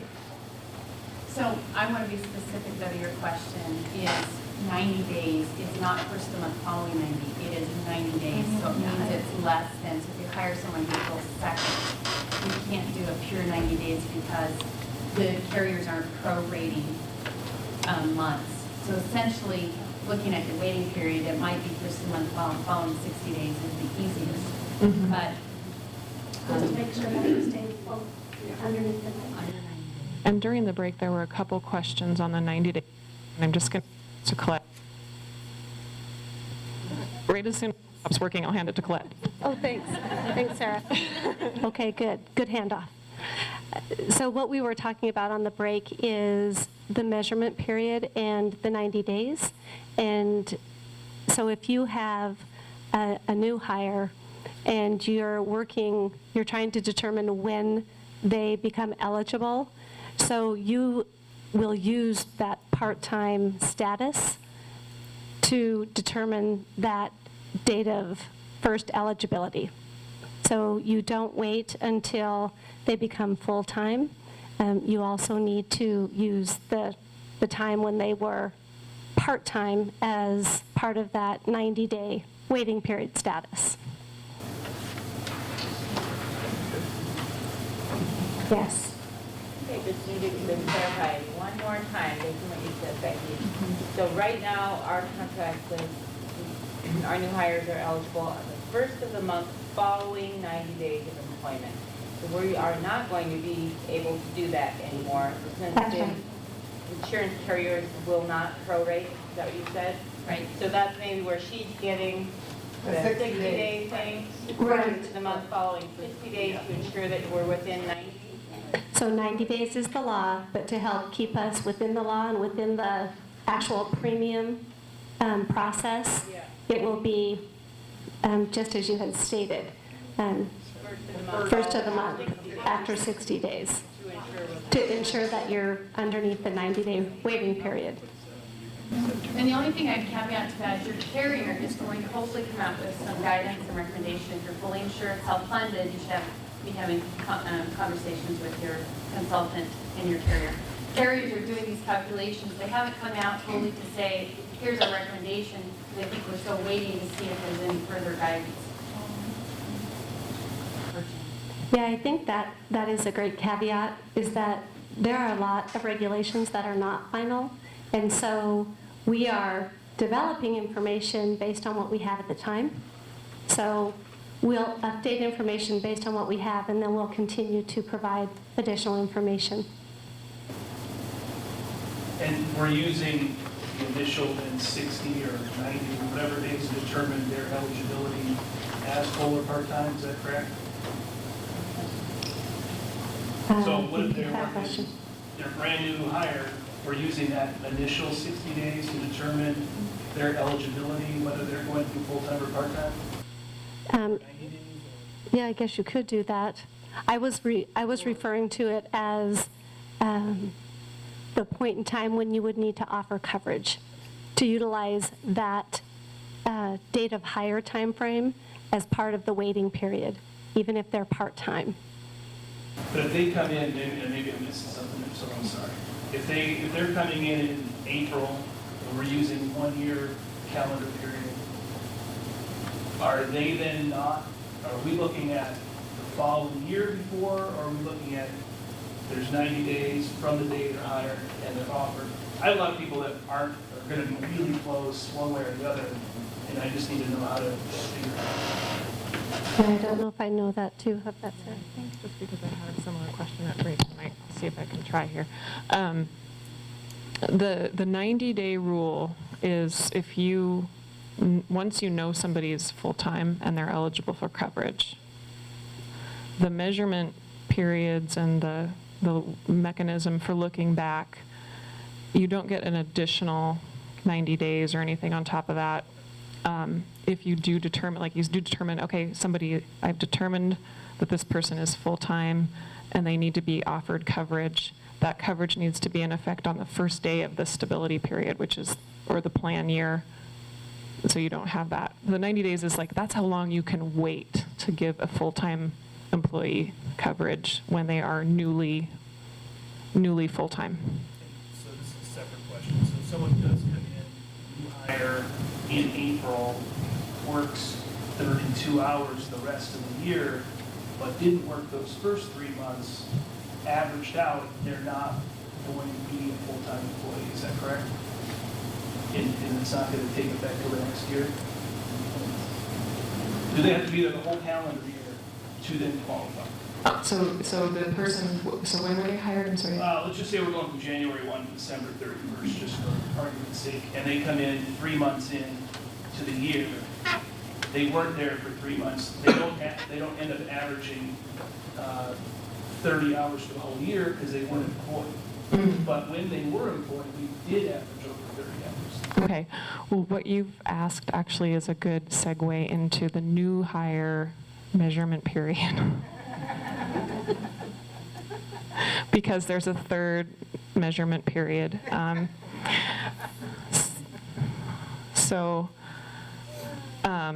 just going to jump to this slide here.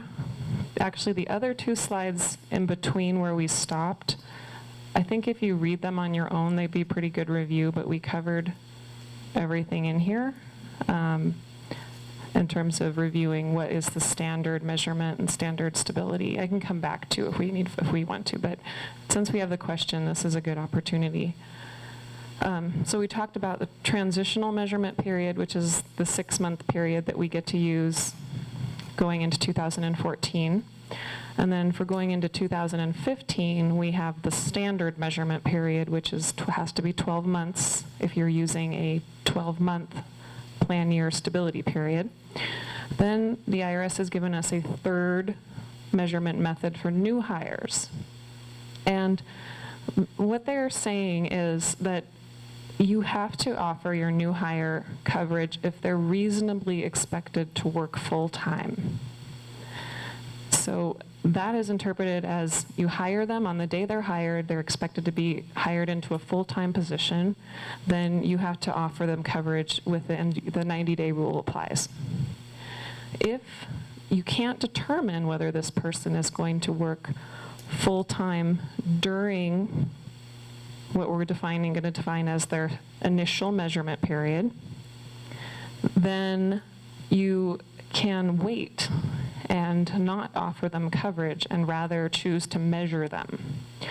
So if you hire someone and they are going to be working between 20 and 30 hours per week, you can't tell for sure whether they're going to be working full-time or not, then you can decide to start measuring that person to see if they are in fact going to be full-time, and if they are, then you're going to have to offer them coverage after that initial new hire measurement period. And I like to look at the new hire rules kind of by backing into them, because there's a so-called 13-month rule that you might hear that applies only to new hires. And what it is the IRS doesn't want you to force full-time employees to have to wait more than 13 months to get their coverage. So backing into that, the initial measurement period has to be at least 3 to 12 months in length. So from the date of hire has to be at least 3 to 12 months to determine whether or not they're going to average 30 or more hours per week. And then if they do average full-time during that initial measurement period, then they have a corresponding stability period. So you're using a non-plan year stability period for this individual. So the initial measurement period plus any administrative period, remember we talked about that period during which you can actually stop and think and assess whether this person's worked full-time or not. The combination of the initial measurement period and this administrative period, it has to begin within 13 months. What it says is 13 months after the date of hire. And you can round up to the first day of the next month. So a lot of folks are using, for new hires, a 10-month initial measurement period, 11-month initial measurement period. If you use a 12-month initial measurement period, then you only have 1 month to admit to do your calculation and make sure. some clients think I just want to use 12 months because I'm using 12 months for everything else, so it's just easier. I don't care if I have to do a quick calculation. So it's really a matter of choice. But at the end of the day, it has to be, you can't make somebody wait more than 13 months for coverage. So, I mean, you can imagine this gets kind of confusing, and I've tried to map it out before, and I kind of go back and forth on the mapping because I think sometimes it gets people more confused. Maybe it's just my drawing, but I think, but what happens is we're going to start seeing new hires coming in, and if you're measuring them, they're going to start to roll into your standard measurement period that we've established, like we use the October 15, October 14. And basically, once somebody who is a new hire satisfies that standard measurement period, and they've actually worked that full standard period, then you flip them onto your ordinary measurement method, and then they get offered coverage based on your plan year. And again, the same general principles apply here. If you hire someone and you know they're going to be full-time, just offer them coverage. If you're pretty sure they're going to be full-time, offer them coverage.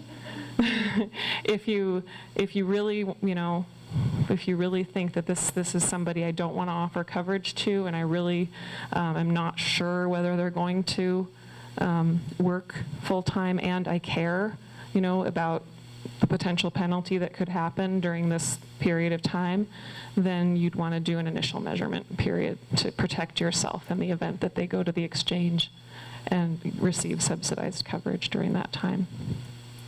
Yep, first. So you wouldn't, let's say you use 6 months across the board for every measurement. So with a new hire, let's say starting April 1st, do an initial measurement period of 6 months to October. Then you have the 90-day administrative period, and then the stabilization period is 6 months as well. So then after that initial stabilization, then they roll into the rest of your stabilization plan? Actually, once they've been employed for your full standard measurement period. So in your example, you're using an April, did you say April to October standard measurement period? And so in your case, was the person, when were they hired? Okay. So they just happened to be hired the first day of your standard measurement? You're saying like normally our standard would be January 1 to July 1, but it's not. Because I'm sorry, I'm not fully getting it. I'm just kind of wondering how it would work with that new hire, if you would just keep counting 6 months for that particular person. Say that it's a 6-month initial, and then the 90 days, and then a 6-month stabilization period. What point they roll in with the rest of the Right. Yeah, I think in your example, you're going to end up with some gaps. Is that what you're thinking, kind of? Well, that's what I was wondering, Yeah. is do you just keep tracking that person at 6 months the entire time? Or do you go, okay, now you're in October 15? Are you really using 6-month measurement at stability? We're not sure. Wow, okay. I just haven't run into, to be honest, I'd have to kind of sit down and map it out because I really haven't seen anybody select or think about using a 6-month stability period because everybody's so accustomed to the calendar year. So, but I'm happy to try at some point, but I probably can't do that off the. Instead of a year-long plan, so they started April 1st, give an initial measurement period of 12 months, and then they can get onto the benefits. So then would their measurement period now change what? Yes, well, once they've been employed for a full standard measurement period. So if you're using an October 15 to October 14, and your employee is hired on April 1, then that employee, I think you're probably right. Like I said, I'm not familiar with the 6-month, but they would be measured 6 months, and then they would have a 6-month stability, and then you have that potential gap in coverage until the end of your measurement period. But I personally wouldn't ever, not offer someone coverage during that time. If to the extent the regs haven't addressed that specifically, I would think they probably would say you want to wait until they've completed a full period before you could determine whether or not they could come off. So I'd err on the side of coverage in that example. Yeah. One of the questions I had related to this question was, this measurement period is set by the company. Correct. We don't set measurement period based upon when you hire and define between one person. It's from the company, initial period, and then it's when they retire. Well, for the standard measurement period, you're correct. This company establishes that. But remember, there's 3 different types of measurement periods. We have the transitional one, that's the 6-month period, or as little as 6 months. The standard period, which you're going to apply company-wide. And then for new hires, if you want to measure them, then you've got to select, as a company, you select the amount of time that you're going to measure them, but you potentially apply that to each new hire. Yeah, I know. Okay, this is really tough. I'm going to have to move this along. We're at 4:10. We were going to keep it here from 2 to 5. We still have Mike to join us and Christina. And so just for sake of time, I know this is a really important topic, and I'm going to tell you, you've got resources up here and people that you can call. So give any final comments on the hires. Just exactly what Becky said earlier. I mean, you're doing the right thing by being here, and to the extent you're starting to nod a little, that's good. I mean, it does take some, this is the 9th time I've talked about this, and I still can get myself turned around, and so just kind of stick with it and, kind of err on the side of being conservative, I think, at this point. Difficult, right? Thank you, Sarah and Collette. So we're going to transition over to Mike Combos with Anderson Zurmuehlen. We have lots of different names for Mike, because I've known him since he was younger. But thank you, Mike. He's got a couple of slides that I think are important to walk through in terms of the tax implications, and then we're going to move into Christina from Okay, I won't try to be too long because we had a very good discussion on the exchange this morning, and I think I want to make sure we save enough time for that. But I've got a few comments. Does anybody have anything specific they want to ask before we start, just to make sure I cover it? If not, I've got a few things. First of all, you can see the overall size of this bill is $940 billion. That's equivalent to a 3% increase in the government. So what I want to talk about are some of the things I've seen with our clients as we've been going through this the last 8 to 10 months, and some of the things that have come up with them and decisions they've had to make to help them implement. For one, the first of all is the pay to play. We've been doing a lot of analysis there, and then just some of the other things that we've seen. First of all, it seems like it's a no-brainer to drop the insurance and pay the penalty. It's $2,000 a year. To pay the penalty, where most people's insurance are more than that. What we've been seeing, if you look at just purely the tax benefit of getting a deduction for the insurance premiums compared to not getting a deduction for the penalty, because the penalty, this is a non-deductible expense. You're going to pay it, don't get any tax benefit. It's about a $3,000 break-even point, what we're seeing when you take just those things into consideration. Meaning if you pay $3,000 or more for insurance for your employees, that's when you want to kind of start talking about, should we drop the insurance or not? But what we're seeing, and I think somebody talked about it earlier, I don't know any employer that's just going to throw their employees out on to the exchange or get their own insurance and not subsidize it somehow. So we take into consideration you have extra compensation, plus you're losing a tax deduction. Now we're looking at it where it's probably makes more sense to actually keep the insurance. And even on the couple of clients where it still looked like, we're teetering, maybe not, they're looking at probably keeping the insurance. Just because if you look at it from the standpoint, it's an overall compensation package that you put in, and it's aimed to keep and attract some of the best and brightest employees. So any employer you have that has any reasonable need to keep good employees, they're going to find it very difficult to drop their insurance to stay competitive in the marketplace. I mean, that is with dollars and cents not even taken into consideration. If you've got somebody who does not, you don't have insurance, or you don't need to attract good employees or high employees without having health insurance, it's a whole different tree. I won't go into that too much just in the interest of time, but it's a whole different decision tree. Now, I think we're all small businesses. Do we have any S corporations or partnerships or sole proprietors in here? I think probably a lot of us are. That's our business. Well, if you know, when you deduct your insurance for yourself personally, you get a full deduction for dollar against income, as long as it's an employer-sponsored plan.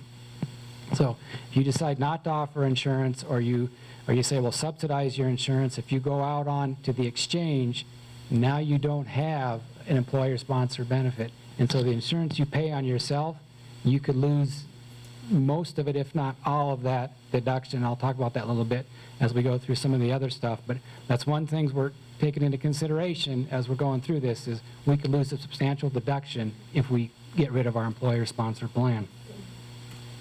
And the other thing to look at and consider is your employees. Now, is that you have to have, you guys can correct me if I'm wrong, is it 75% of your employees on your plan, or the insurance carrier can drop you? Is that? Depends on the carrier, okay. So Carriers are evaluating the participation rules just because of your individual employees making decisions on, you may offer affordable coverage, but they want to go to the exchange. And so that will be based and determined carrier by carrier. Okay, so if you've got employees that say, hey, I can go out onto the exchange, I can get insurance cheaper or the same as what I'm getting now, and I'm going to get a subsidy, what you need to let them know is, by doing that, they're going to lose a tax benefit by running their insurance premiums through your cafeteria plan. So they may go out on the exchange and they're saying, great, I'm saving 25% insurance costs, but depending on where they are, what tax bracket are, when you take payroll taxes, state, local, and federal income taxes, they may be losing a 35% tax break. And so I think as you're trying to keep your employees on your plan, and that's one thing you can educate them. It may not be better for them to go out on the exchange. And last thing, as big employers, we're just starting to look at this now, but what is the administrative burden of having to track all this stuff? I mean, we've been here for almost 2.5 hours and can see the complexity, and now our clients are starting to figure out, wait a minute, what's this going to cost me to administer this? And some of them are estimating it's going to be another full-time employee, or at least 20 hours equivalent of an employee, or you're going to pay your attorney, your accountants, your insurance people a lot of extra money to do this for you. And so as you're trying to make that decision, or just what you're doing, it's best if you can start educating someone in HR to start learning this stuff and being able to have an efficient way of tracking it, because, I mean, if you don't, the penalties are severe, and just the complexity of it. So those are some things that we're looking at. Does anybody have any other comments or something before I'm going to go on? I'm going to try to jump ahead. If you can just go, well, you can stay right here. The second thing I want to talk about is just some of the taxes that is part of the Affordable Care Act. We've got to pay $940 billion, and there's $940 billion of additional fees and taxes and savings through other government programs that are going to pay for this. I thought it might be interesting if we just looked at a few of these. We're not going to go into detail of all of them because we'll bore everybody here. But some of the ones that impact us personally and maybe our business. And the fees and taxes are mostly going to be on insurance companies, pharmaceutical and medical device companies, high wealth individuals, and some large corporations. And then we're also going to pay for it with savings in Medicare reductions. That is, I'll tell you right now, as we'll show you in the next slide, that is the biggest payer of this bill. It's almost half of it. And a big chunk of that is a reduction in provider payments. So those are payments to our hospitals, our doctors, and other healthcare providers. And we're starting to see right now, because of that, a shift in the delivery model of healthcare. I don't know if some of you have seen it, but you're probably going to start seeing fewer and fewer single doctor offices or 1 or 2 doctor offices. You're going to start seeing become hospitalists or maybe larger clinics, and some of the reimbursement. We're already seeing that. Some of them are not so transparent. Some of my clients have just changed the way, the type of entity they are, and who the owners are, just because that's going to increase their reimbursement or lessen the reduction they're going to take. But so I think over the next 5 to 10 years, you're going to see kind of a shift in the model of how health care is provided today.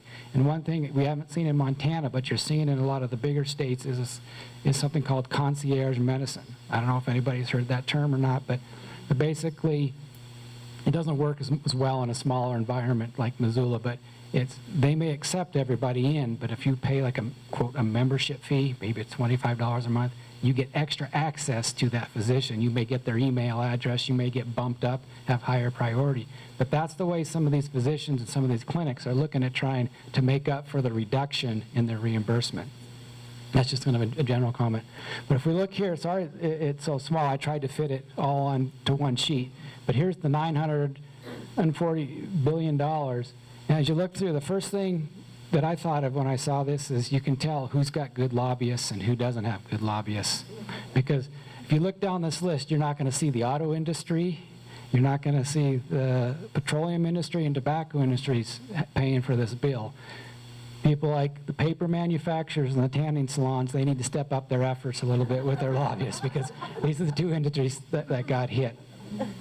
So the biggest one, as I said, is the projected Medicare savings. That's almost half of how they're going to pay for the bill. The second biggest one is this Medicare surtax and investment surtax. Some of you may have heard about that in the news. It's kind of got a lot of, that is the 0.9% surtax on wages above $200,000 for individuals, $250,000 for married couples, and then there's a second component of that is a 3.8% surtax on investment income. Now, investment income includes things like, we all think of interest, dividends, capital gains, but it also includes things like royalties and rents and passive income. Passive income is going to become a term that we're all going to become more familiar with. CPAs are already familiar with this. But basically, that's if you're an owner in a partnership or a family LLC, an S corporation, and you don't materially participate, meaning you're not actively involved in the day-to-day operations or the management of it, that's passive income. So as before, that was coming through and you were just paying income tax. Now when you add that to all your other income, if all your other income goes over $250,000 and you're married, now you're going to pay 3.8% tax on that income. So it's kind of a backdoor tax. And the reason that we have 0.9% and 3.8% is because wages and earned income are already subject to Medicare. So we already have that. We know when we see our paychecks, we got this 1.45% that gets withheld. The employer matches that. That's 2.9%. So when we add the 0.9%, that gets us to 3.8%. And so now all income is on a level playing field once we hit those levels. So that's how on high income people, they're going to pay, what, 22% of this bill just based off of that. Now, a couple other groups, I won't go every single one of these, but we'll take a couple of groups and just talk about how they indirectly or directly impact you. And if at first we look at things like the insurance fees, the shared responsibility tax, that's the penalty tax that we've been talking about. But the insurance fees, Cadillac plans, pharmaceutical fees, and the medical device fees, these are all taxes and fees on these industries. As we all know as consumers, when their costs go up, so do ours. So on the medical device fee, that's a 2.3% excise tax on durable medical equipment, artificial knees, hips, insulin pumps, those things are included. Your glasses are not included, but anytime if you have any of those things, it's going to go up. Insurance fees, that's just real simply, that's insurance companies have to pay in 2013 $1 for everyone they're insured and employed. That's just a simple calculation. That goes to $2, but they're not going to pay it. They're going to pass that on to us. And the pharmaceutical fees, that's kind of a crazy one. That's a flat tax that you're the pharmaceutical industry, you're going to pay it, and then they're going to divvy up that payment by market share. So, but as they pay those, as Merck and Pfizer pay those are going to come back and indirectly impact the cost of our drugs. So those will impact us. And then we'll real quickly here on some other ones that'll affect these direct. The medical deduction, flex plan, over-the-counter, these things that are going to affect all of us, doesn't matter what income level we are. Now, the 10% medical deduction threshold, what that is up until this year, we could deduct all our out-of-pocket medical expenses once they went over 7.5% of our income. So if we made $100,000 a year, when we had over $7,500 of medical expenses, then we got to start deducting them. What they've done is they bumped that up to 10%, so that'd be 10,000, and they think they're going to get $15 billion out of doing that. Now, if we go back to, remember when I talked about our owners, small businesses, and we have an employer-sponsored plan and a non-employer-sponsored plan, and if we're an employer-sponsored plan, we get a dollar-for-dollar deduction on our own personal health insurance. When we put those people out on the exchange, and if we drop our plan, we lose that benefit to us. It gets dumped into here, and that's why we lose that deduction. And so that's why I brought that up before, because that could be a significant amount of money depending on what your insurance premiums are. The flex plan limitation, the $2,500, this is the one that really frosts me, because it used to be $5,000, and now they dropped it down to $2,500, and I just put 2 kids into braces, and so now I'm getting toast on that. And then the over-the-counter drugs, this is kind of they're going to get $5 billion. This was kind of a sneaky little thing they put at the end. But now when we have health savings accounts, flexible spending accounts, if we get sick and we need to go get some flu medicine, allergy medicine, we just go into those accounts and we take it out tax-free. Not anymore. Starting this year, you've got to have a prescription. It's got to be prescription medication before we get any sort of tax-free all out of that. And then, of course, the tanning salon tax, that's a 10% excise tax. So all you people that are on your tanning beds, and we know who you are, you're paying 10% more than what you were before. So. Okay, I think that's all I want to talk, because I want to make sure we save time. Are there any questions? Or, I mean, I'd be happy to talk about any one of these other taxes. They don't impact us as much as the other. I mean, they're ways to get some money, but the economic substance penalties, that's accountants. So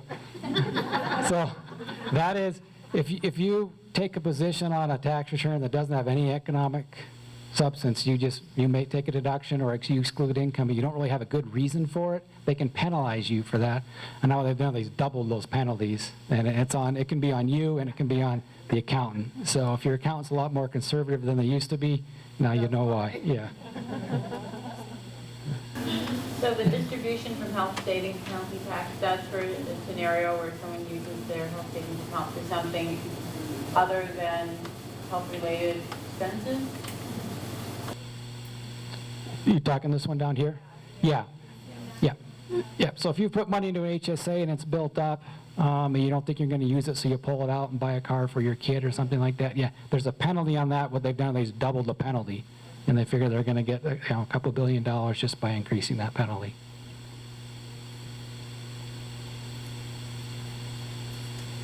So okay, that's all. Turn it over. So.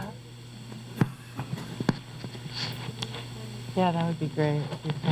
I just wanted to say one little quick feedback on some of Mike's comments is that, yeah, it's a lot of money, and what is this getting us as a country? Hopefully it's getting us access to health care for the whole population. And I wanted to point out about the Medicare savings, because there's so many senior citizens that have been so freaked out by this. And they're not reducing benefits in Medicare. They're tightening up the system. They're tightening up what they've been paying to Medicare Advantage insurance companies and to healthcare providers, because there is a second part to this, and it's not in this bill, and that is reforming the healthcare delivery system to lower healthcare costs, because as you know, we have, I don't even know how many times higher healthcare costs than the rest of the world, and not for better results. So there is a lot of that stuff going on too in the health policy community. Even in Montana, we passed a bill, patient-centered medical home. The commissioner sponsored it. It is a way to manage care. It focuses on wellness and preventative medicine, which is some of the same thing that the Medicare population is experiencing. The patient-centered medical home is also present in the Medicare population, and they're promoting more managed care through more prevention and wellness, avoiding unnecessary hospitalizations and rehospitalizations, which are some of the hugest cost drivers ever. And they're doing this also through transparency of hospital quality and hospital costs. So there is, we don't have time to even really touch on it today, but there is a lot of stuff going on out there that will hopefully eventually lead to lowering healthcare costs. The other thing that does keep your costs down somewhat in this bill now, if you're purchasing an insurance product, is the minimum loss ratio. We have insurance carriers now have to spend a certain amount of money. In a large group, 85% of every premium dollar that they get has to go towards healthcare costs. So this is a huge difference. For some of these carriers, not so much, the nonprofits that we had in Montana, but there was a lot of national carriers that had MLRs that were way down in the 60s, low 60s or lower. They were spending 50 to 60 cents out of every dollar on healthcare costs. The rest of it was admin, but also profit. It was going back to their shareholders, and that whole thing has been tightened up a lot, and a lot of people got rebates in last year. So I'm going to talk about exchanges just a little bit because I'm not sure how much of you are going to be affected by this. You all seem to be at 50. Are you all offering health plans, or are any of you considering dropping a health plan? Are you all offering health plans to all of your employees, not just the highly compensated ones, or the higher? Okay, because this is another place where people start making some of the decisions that Mike was talking about, and Sarah and Becky, as to whether or not it's cheaper to keep your plan or drop it. So if you, and then of course I should also mention, how many of you are between 50 and 100 employees? Okay, so in 2016 you will be considered a small employer, which means that you could be eligible for the shop exchange. But I don't think the penalty goes away, does it? No, I think the penalty still attaches at 50. But technically you are a small employer, which also means that all the other small group reforms would also apply to you. And we're not going to have time to go into those today. But if you're interested, they are laid out pretty well in the presentation that was done this morning.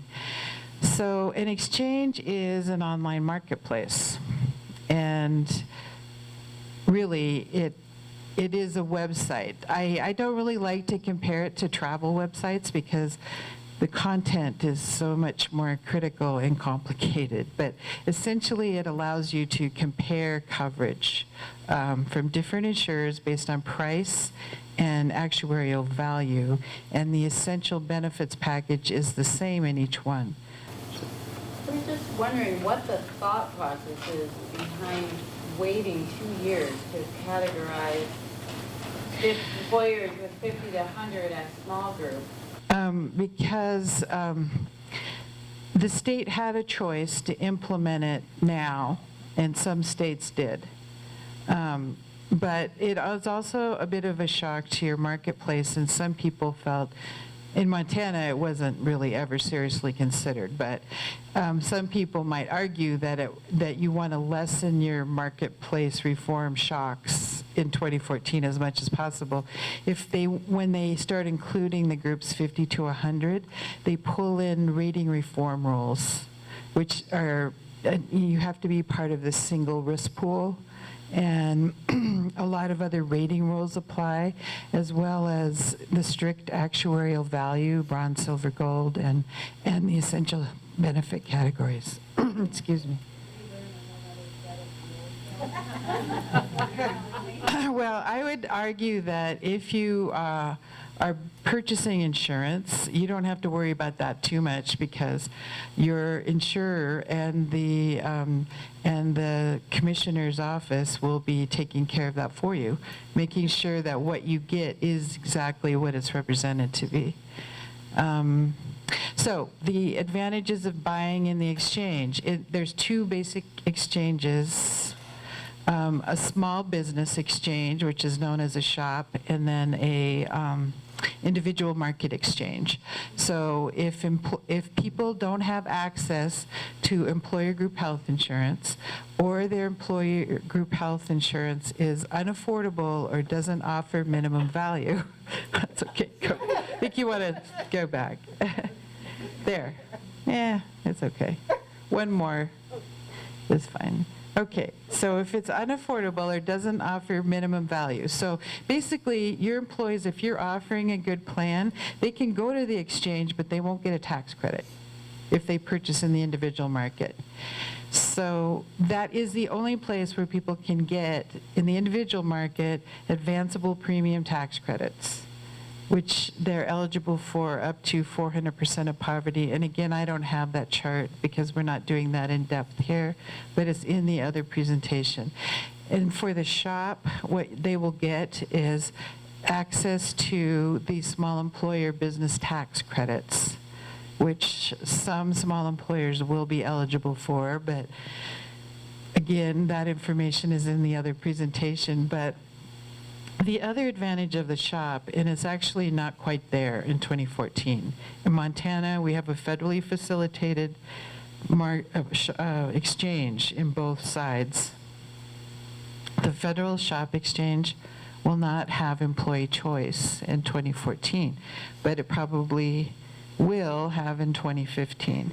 So employee choice is something that makes the shop more attractive to small employers or employers up to 100, because you can say, I'm gonna pay this percent of premium for a bronze plan, and then your employees can choose which plan they want to buy on the exchange. It doesn't have to be all one insurer.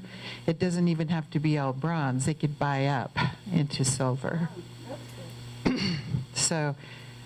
But it allows people to compare apples to apples. So bronze to bronze and silver to silver, and knowing that every one of those plans has to have essential health benefit, the 10 categories, which is pretty much the world of a good health plan. Next slide. So I said this, so we can move on. We have 3 carriers in our exchanges right now. The individual exchanges will be known as a federally facilitated marketplace. And we have 3 carriers in the shop. And in future years, I suspect we will have at least one more when we get a multi-state plan that is a commercial health insurer for profit. So we have, let's see, online marketplace. I think we've already talked about this. We also have cost-sharing reductions, and that's what some of these affordability credits are. If you're below 250% of federal poverty level in the individual market exchange, you're also eligible for cost-sharing reductions. So your deductibles and coinsurance will be not as high as other people purchasing silver. Next slide. So we have basically the tax credit, the advanceable premium tax credit is fairly unique because it's not 2% of the premium that you pay. It's 2%. If you're at 100% of federal poverty level, it's 2% of your modified adjusted household income, the MAGI, modified adjusted gross income. So the most you would pay is that amount, even if the premium were higher. Now, the subsidy is set at the price of the second lowest cost silver plan. So if you buy that, you're going to get the best value for your subsidy dollar. It caps out at 9.5% of your MAGI at 400% of federal poverty level. And Christina, just a point, someone at 100% FPL, some of you already know this, it's right around 11,500 at some odd numbers running around. And essentially, someone that pays more than 9.5% of their income is going to pay $90 or more of 11,500, just to give you something to think about when you do the math. So, think about your incomes. If you have anybody being paid between 11,000 and 15,000, they're gonna probably think about this, and you gotta think about your health plan. Because if you wanna make that contribution work, so they're not paying more than 9.5%, you might have 2 or 3 employees that might be better served on the exchange. What does that mean to you? It means you pay that $3,000 penalty if you don't fix your contribution strategy for a small number of employees that might be between that 20% FPL, right in that low income range. That's where conversation after today, but I just wanted to note that's right where 100% FPL up to 400% of the federal poverty level that she's investing. And a family of 4 is what, 96? 92. At 400% of federal poverty. But again, we want to not, I think you're talking about the affordability of the employer health plan, which is it 9.8 or 9.5? It's 9.5, which is a little confusing with that 9.5, okay? Because this is a different 9.5. They're talking about the affordability of the plan not being more than 9.5% of that employee's the self-only coverage of the household magi for that employee. But this is actually determines the subsidy amount. So 2% is more like, I think it's more like $25 a month if you're actually a single person and you're at the 100%. Now, people below 100%, because the legislature did not expand Medicaid, have fallen into the black hole, the Grand Canyon of all. It's much more than just a gap. They don't have access to coverage unless they're eligible for traditional Medicaid, which is at 34% of federal poverty level, and only for people who have dependent children. Childless adults or people above 34% are not eligible for any assistance with their coverage without Medicaid expansion until they get to 100%. It's a very interesting fallout of the Supreme Court decision. Those payments are coming directly from the IRS. They're advanceable, or they can be at the choice of the consumer, and they will go directly from the IRS to the insurance company. People that are closer to the 400% are probably going to want to take their tax credit at the end of the year. Next slide.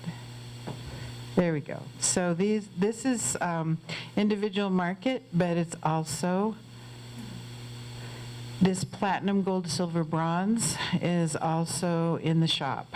And this applies inside and outside the exchange, not just inside. There will be a market outside the exchange. You won't get a tax credit there, but there is a market outside the exchange, and they have to follow the same rules about actuarial value of the plan and also about essential health benefit categories and several other types of rules. This is based, and it's also based on a maximum out of pocket of $6,350 that we talked about before. Next slide. So I don't have the 10 categories here listed on a slide here. They're on the other set of slides, but it does cover inpatient, outpatient, mental health, chemical dependency at full parity, maternity and newborn coverage, prescription drugs, laboratory services, rehabilitative and habilitative services, and pediatric dental and vision, which is why we now have this whole fleet of products called standalone dental. Which can't have any limits, because remember, there's no annual limits or lifetime limits on essential health benefits. So all of our standalone pediatric dental products, which have to be sold in the exchange and off the exchange, have no limits on the pediatric product, which actually makes them more expensive than the adult dental, because they usually have some pretty low limits. That's more than anybody ever wants to have to think about standalone dental. Okay, so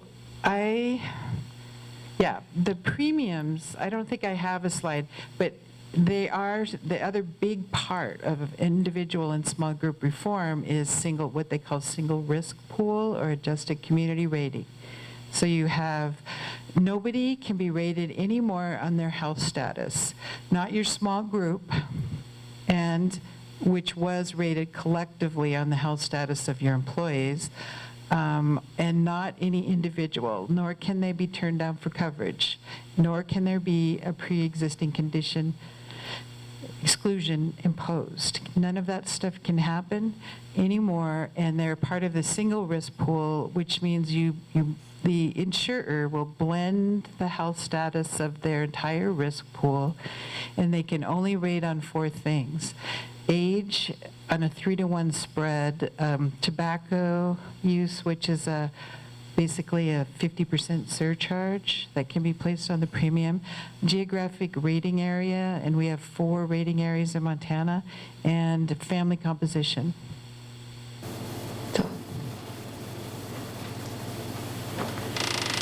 You know, I wanted to stop for a second with Christina so you guys can ask some questions, but just for large employers, one of the things we haven't mentioned is, as these 3 women up here kind of went through the minimum value and then affordability. So the 2 components where you look at penalties if you're not meeting the bronze level and the 9.5%. So essentially, for those employers who are going to meet those, they want to continue to offer benefits, and on we go into 2014. If you meet the minimum value and your employees are paying 9.5% or less of their W-2 income minus the 401k and Flex, then that employee, if they want to go to the exchange, they are not eligible for a subsidy. Right. So that's important, Right. I think, to say, well, Christina's going through this, nor are their family members. Right, I thought I may have said that, but yes, absolutely. As long as you're offering that plan, and minimum value is not the same as minimum essential coverage. So you might be offering minimal essential coverage in the form of some kind of skinny plan, but chances are it will not pass the value calculator, which has incorporated core benefits as part of the valuing system. Did we ever decide if the spouses could go on the exchange or not? Or did we not decide? If spouses are included in the offer of affordable minimum value coverage, so if your company offers spouse coverage in addition to employee independent, and it's affordable and minimum value, then that spouse is ineligible for a subsidy on the. Unfortunately, even if the employer is paying no part of the spouse coverage. But yeah, it has to be a plan-wide thing. They could choose to not offer coverage to spouses. That's right. I mean, and that there are some groups that are considering, and I'm not saying right or wrong, but considering offering only employee independent coverage in order to preserve the spouse's right. But you know, as we were talking about at break, you know, there's not one solution that's gonna fit all, because then you end up with potentially a spouse with no coverage, and That's what the winners in the exchange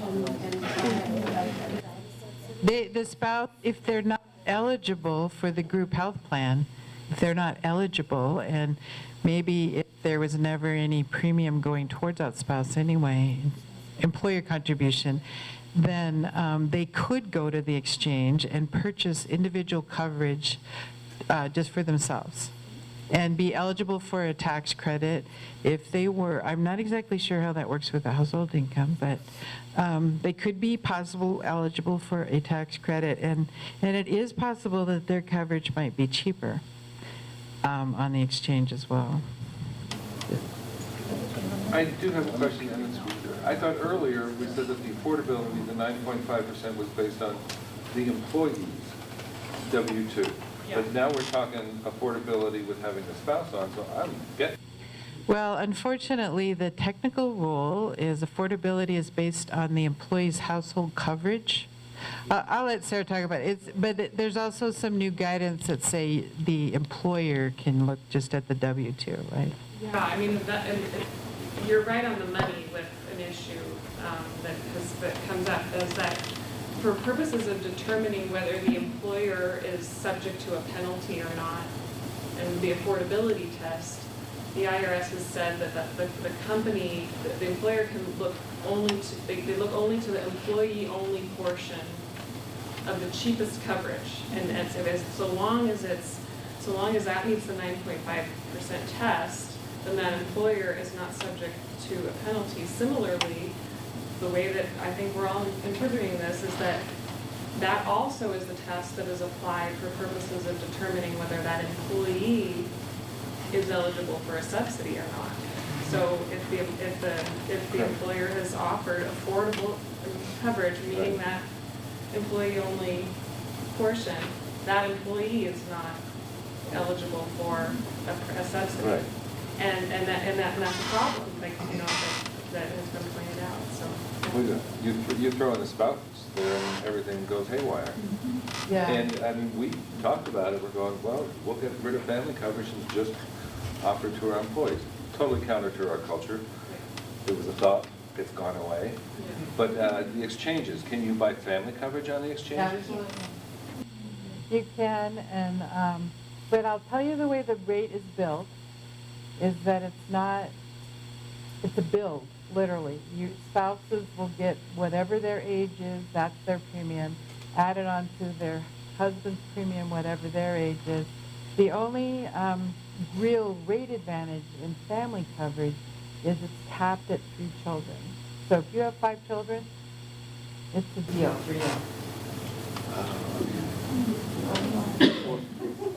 I don't want to monopolize this, but we're definitely within the 9.5 employee, but then when it comes to we're a 2-tier employee and then the whole rest of the family including.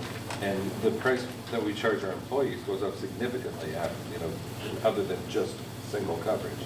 So we're skirting pretty close to that 9.5 if you include. They don't include the You spouses. definitely don't, yeah. I mean, for purposes of the affordability of employer penalty. Yeah. Strictly go by the employees. It's strictly employee. Box 1, W2, which It's a bad deal for the consumer, it's not a bad deal for the employer. I think what I'd like to see though is that spouse having another test, that isn't tied to that employee's employer. Well, and that's kind of why, I'm wishing they could define household income differently for that okay, situation. it's just, all of us have been around Montana long enough to know that there's a lot of small companies that don't offer health insurance, and you have a lot of spouses working for family health insurance. Right. When you throw the whole mix in there, then But now those people that might be covered as part of family coverage under the health plan, but again, it depends on who you're offering to, but they now can't be turned down for individual coverage, and they can't be rated up because of their health status. So, and they can't have a pre-ex, so I'm not really advocating that you're doing this. I think it's a multifaceted, and the IRS rules have put families and employers in a very difficult situation, and we've all complained about it on your behalf. It's really expensive for your spouse and dependents coverage through your employer. Your spouse and your dependents could still go to the exchange, they just couldn't get the credit. Right. That's correct. That's right. Anyone can purchase coverage on the exchange. It's just not everybody gets subsidies and tax credits. And the children might be eligible for CHIP because we still have, the CHIP eligibility is a lot higher than Medicaid. It's up around, well, it might have been 250. Is it 250? Yeah. Did someone over here have a question? Okay. All right. No more questions? The only thing I might note for exchange, there are 2 applications that are out there that you can look at. You might go to the CMS website. There is the application for subsidy, and there's the application for enrollment on the exchange. They're 2 separate apps. They started out big, they've become smaller. So a little bit more user-friendly, which is good news. But if you want to look at them, the one thing I want to tell employers is, lean on your help to recognize you are required to send out a notice of exchange no later than October 1st of 2013. That notice, that model notice is out. I think I handed out copies of them so you guys could see what they look like. And if you have any questions about that, that needs to go out whether you provide insurance or not. All employers need to send that out to all of their employees. And you're going to have a lot of questions, you guys, so be prepared for finding resources for your employees, developing frequently asked questions about the exchange, and use your DOI, use your consultant, use your carrier, because you can spend a lot of time answering questions, and as you can see, we're still in flux as regulations are issued. So I would caution you not to be the only resource to give to your employees on answering exchange questions or your plan questions, but to be using all of your resources to answer employee questions. Refer them to the websites. Refer them to CSI.nt.gov or to healthcare.gov or to call the toll-free number or to call our office. I just had another question for the CPA gentleman. Mike. Sorry. I just very quickly, some of the, we touched on administrative burden, what is the reporting is going to look like on this from the employer standpoint as far as who's gonna, how it's all gonna look? Is it gonna be part of our tax return? Are we gonna have to report quarterly? Or, I don't have a sense of that yet, I guess. Well, personally on your return and on business returns, there'll be questions that concern with are you offering health insurance. Mm-hmm. Yeah, on your personal return, there'll be lines and schedules on there for the subsidy. Or you may be paying a premium, you may be allowed certain subsidy, but that may change mid-year. So you're either going to get a refund or owe more. So from the employer's standpoint, it'll only be a summation that goes in with our taxes? So there's a couple things. There's a fee that's due at the end of July this year, the PCORI fee. That one comes under Form 720 reporting, and that was just updated, 720, right, in the last 2 weeks? Yes, that's finally out. That's finally out. In terms of reporting your full-time employees, we were just talking about, we don't know yet from the IRS how that's going to be reported. At least I don't know. And on your W-2s, they'll have to report that excise tax I talked about on wages. Employers are required to withhold that 0.9% excise tax, so that'll get on your W-2 as well. We don't know how it's going to get on there yet, because you'll get credit for the withholding, but it's not a withholding tax, it's a Medicare tax, so which box are they going to put it in, or the box they have to put it. And then also, you have to put the employer health insurance, how much you provided. Yeah, if you're over 250 employees, you have to put that on there now. What year is that? Next year? Everybody has to. For 2013. So that's how they're going to match it too, because on your return in 2014, when you file it in 2013, 2014, when you file it in 2015, you're going to have a box, where you cover, if you have health insurance. And if you say yes, and it's not on your W-2, now you're going to have to show other, then they audit you and say, well, prove it. It's on there. I think that's the goal, is to have sort of a data match with, okay, this person was, and then, someone asked during the break, how are they going to know who's full-time and who, if you're using the measurement method? Some of those questions are kind of remain to be seen.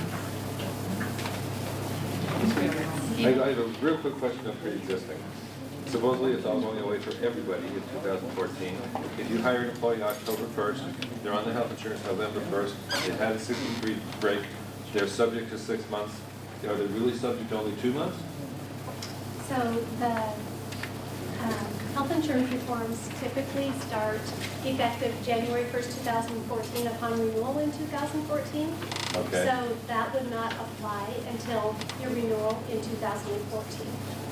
So they still will be subject to the 6 months. Correct. Because they started in 2013. Correct. Year. I'm sorry, year. They'd be subject to, they'd be subject to a year's worth. So they'd be, So if they, so if they start on October 1st, got on the health insurance November 1st with no prior coverage credits, then they are subject to 8 years worth of pre-existing through October of 2014, even though everyone started January 1st doesn't get pre-existing. right, so the Okay. pre-existing clause does not come into play until your plan renewal, starting January 2014 Right. and later. So Okay.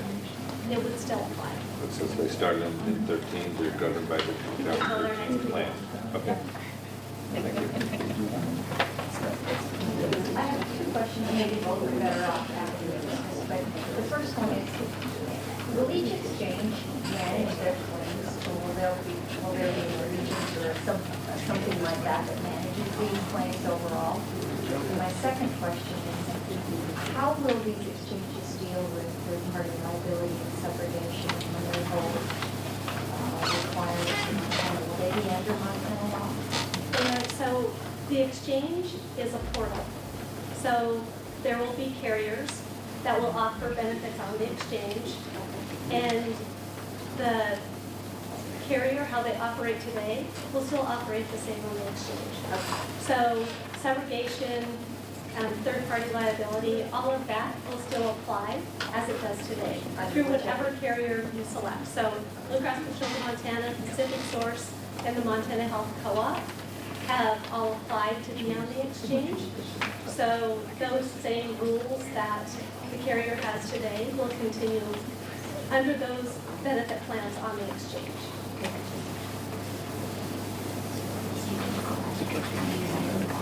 Oh, yes, so yeah, that's the other question. So on the utilization piece, so it will, as Christina had said previously, so it's pulled together by carrier. So Blue Cross Blue Shield of Montana will pull their individual small group utilization into one pool. So it'll be by carrier. Thank you. Guys, I just want to thank everyone for hanging in there with us today. I think it's a lot of information. Our goal ultimately was to answer questions that you've had because you've been spending time looking at the regs, counseling with folks, and hopefully we've tackled some of the broader or topics that you're concerned about. We're going to continue to have a lot of regs still yet forthcoming, and as long as you have a venue to access that information, you've got resources here. I hope this has been useful. I just want to compliment our panel here. I just think that they have in-depth knowledge around the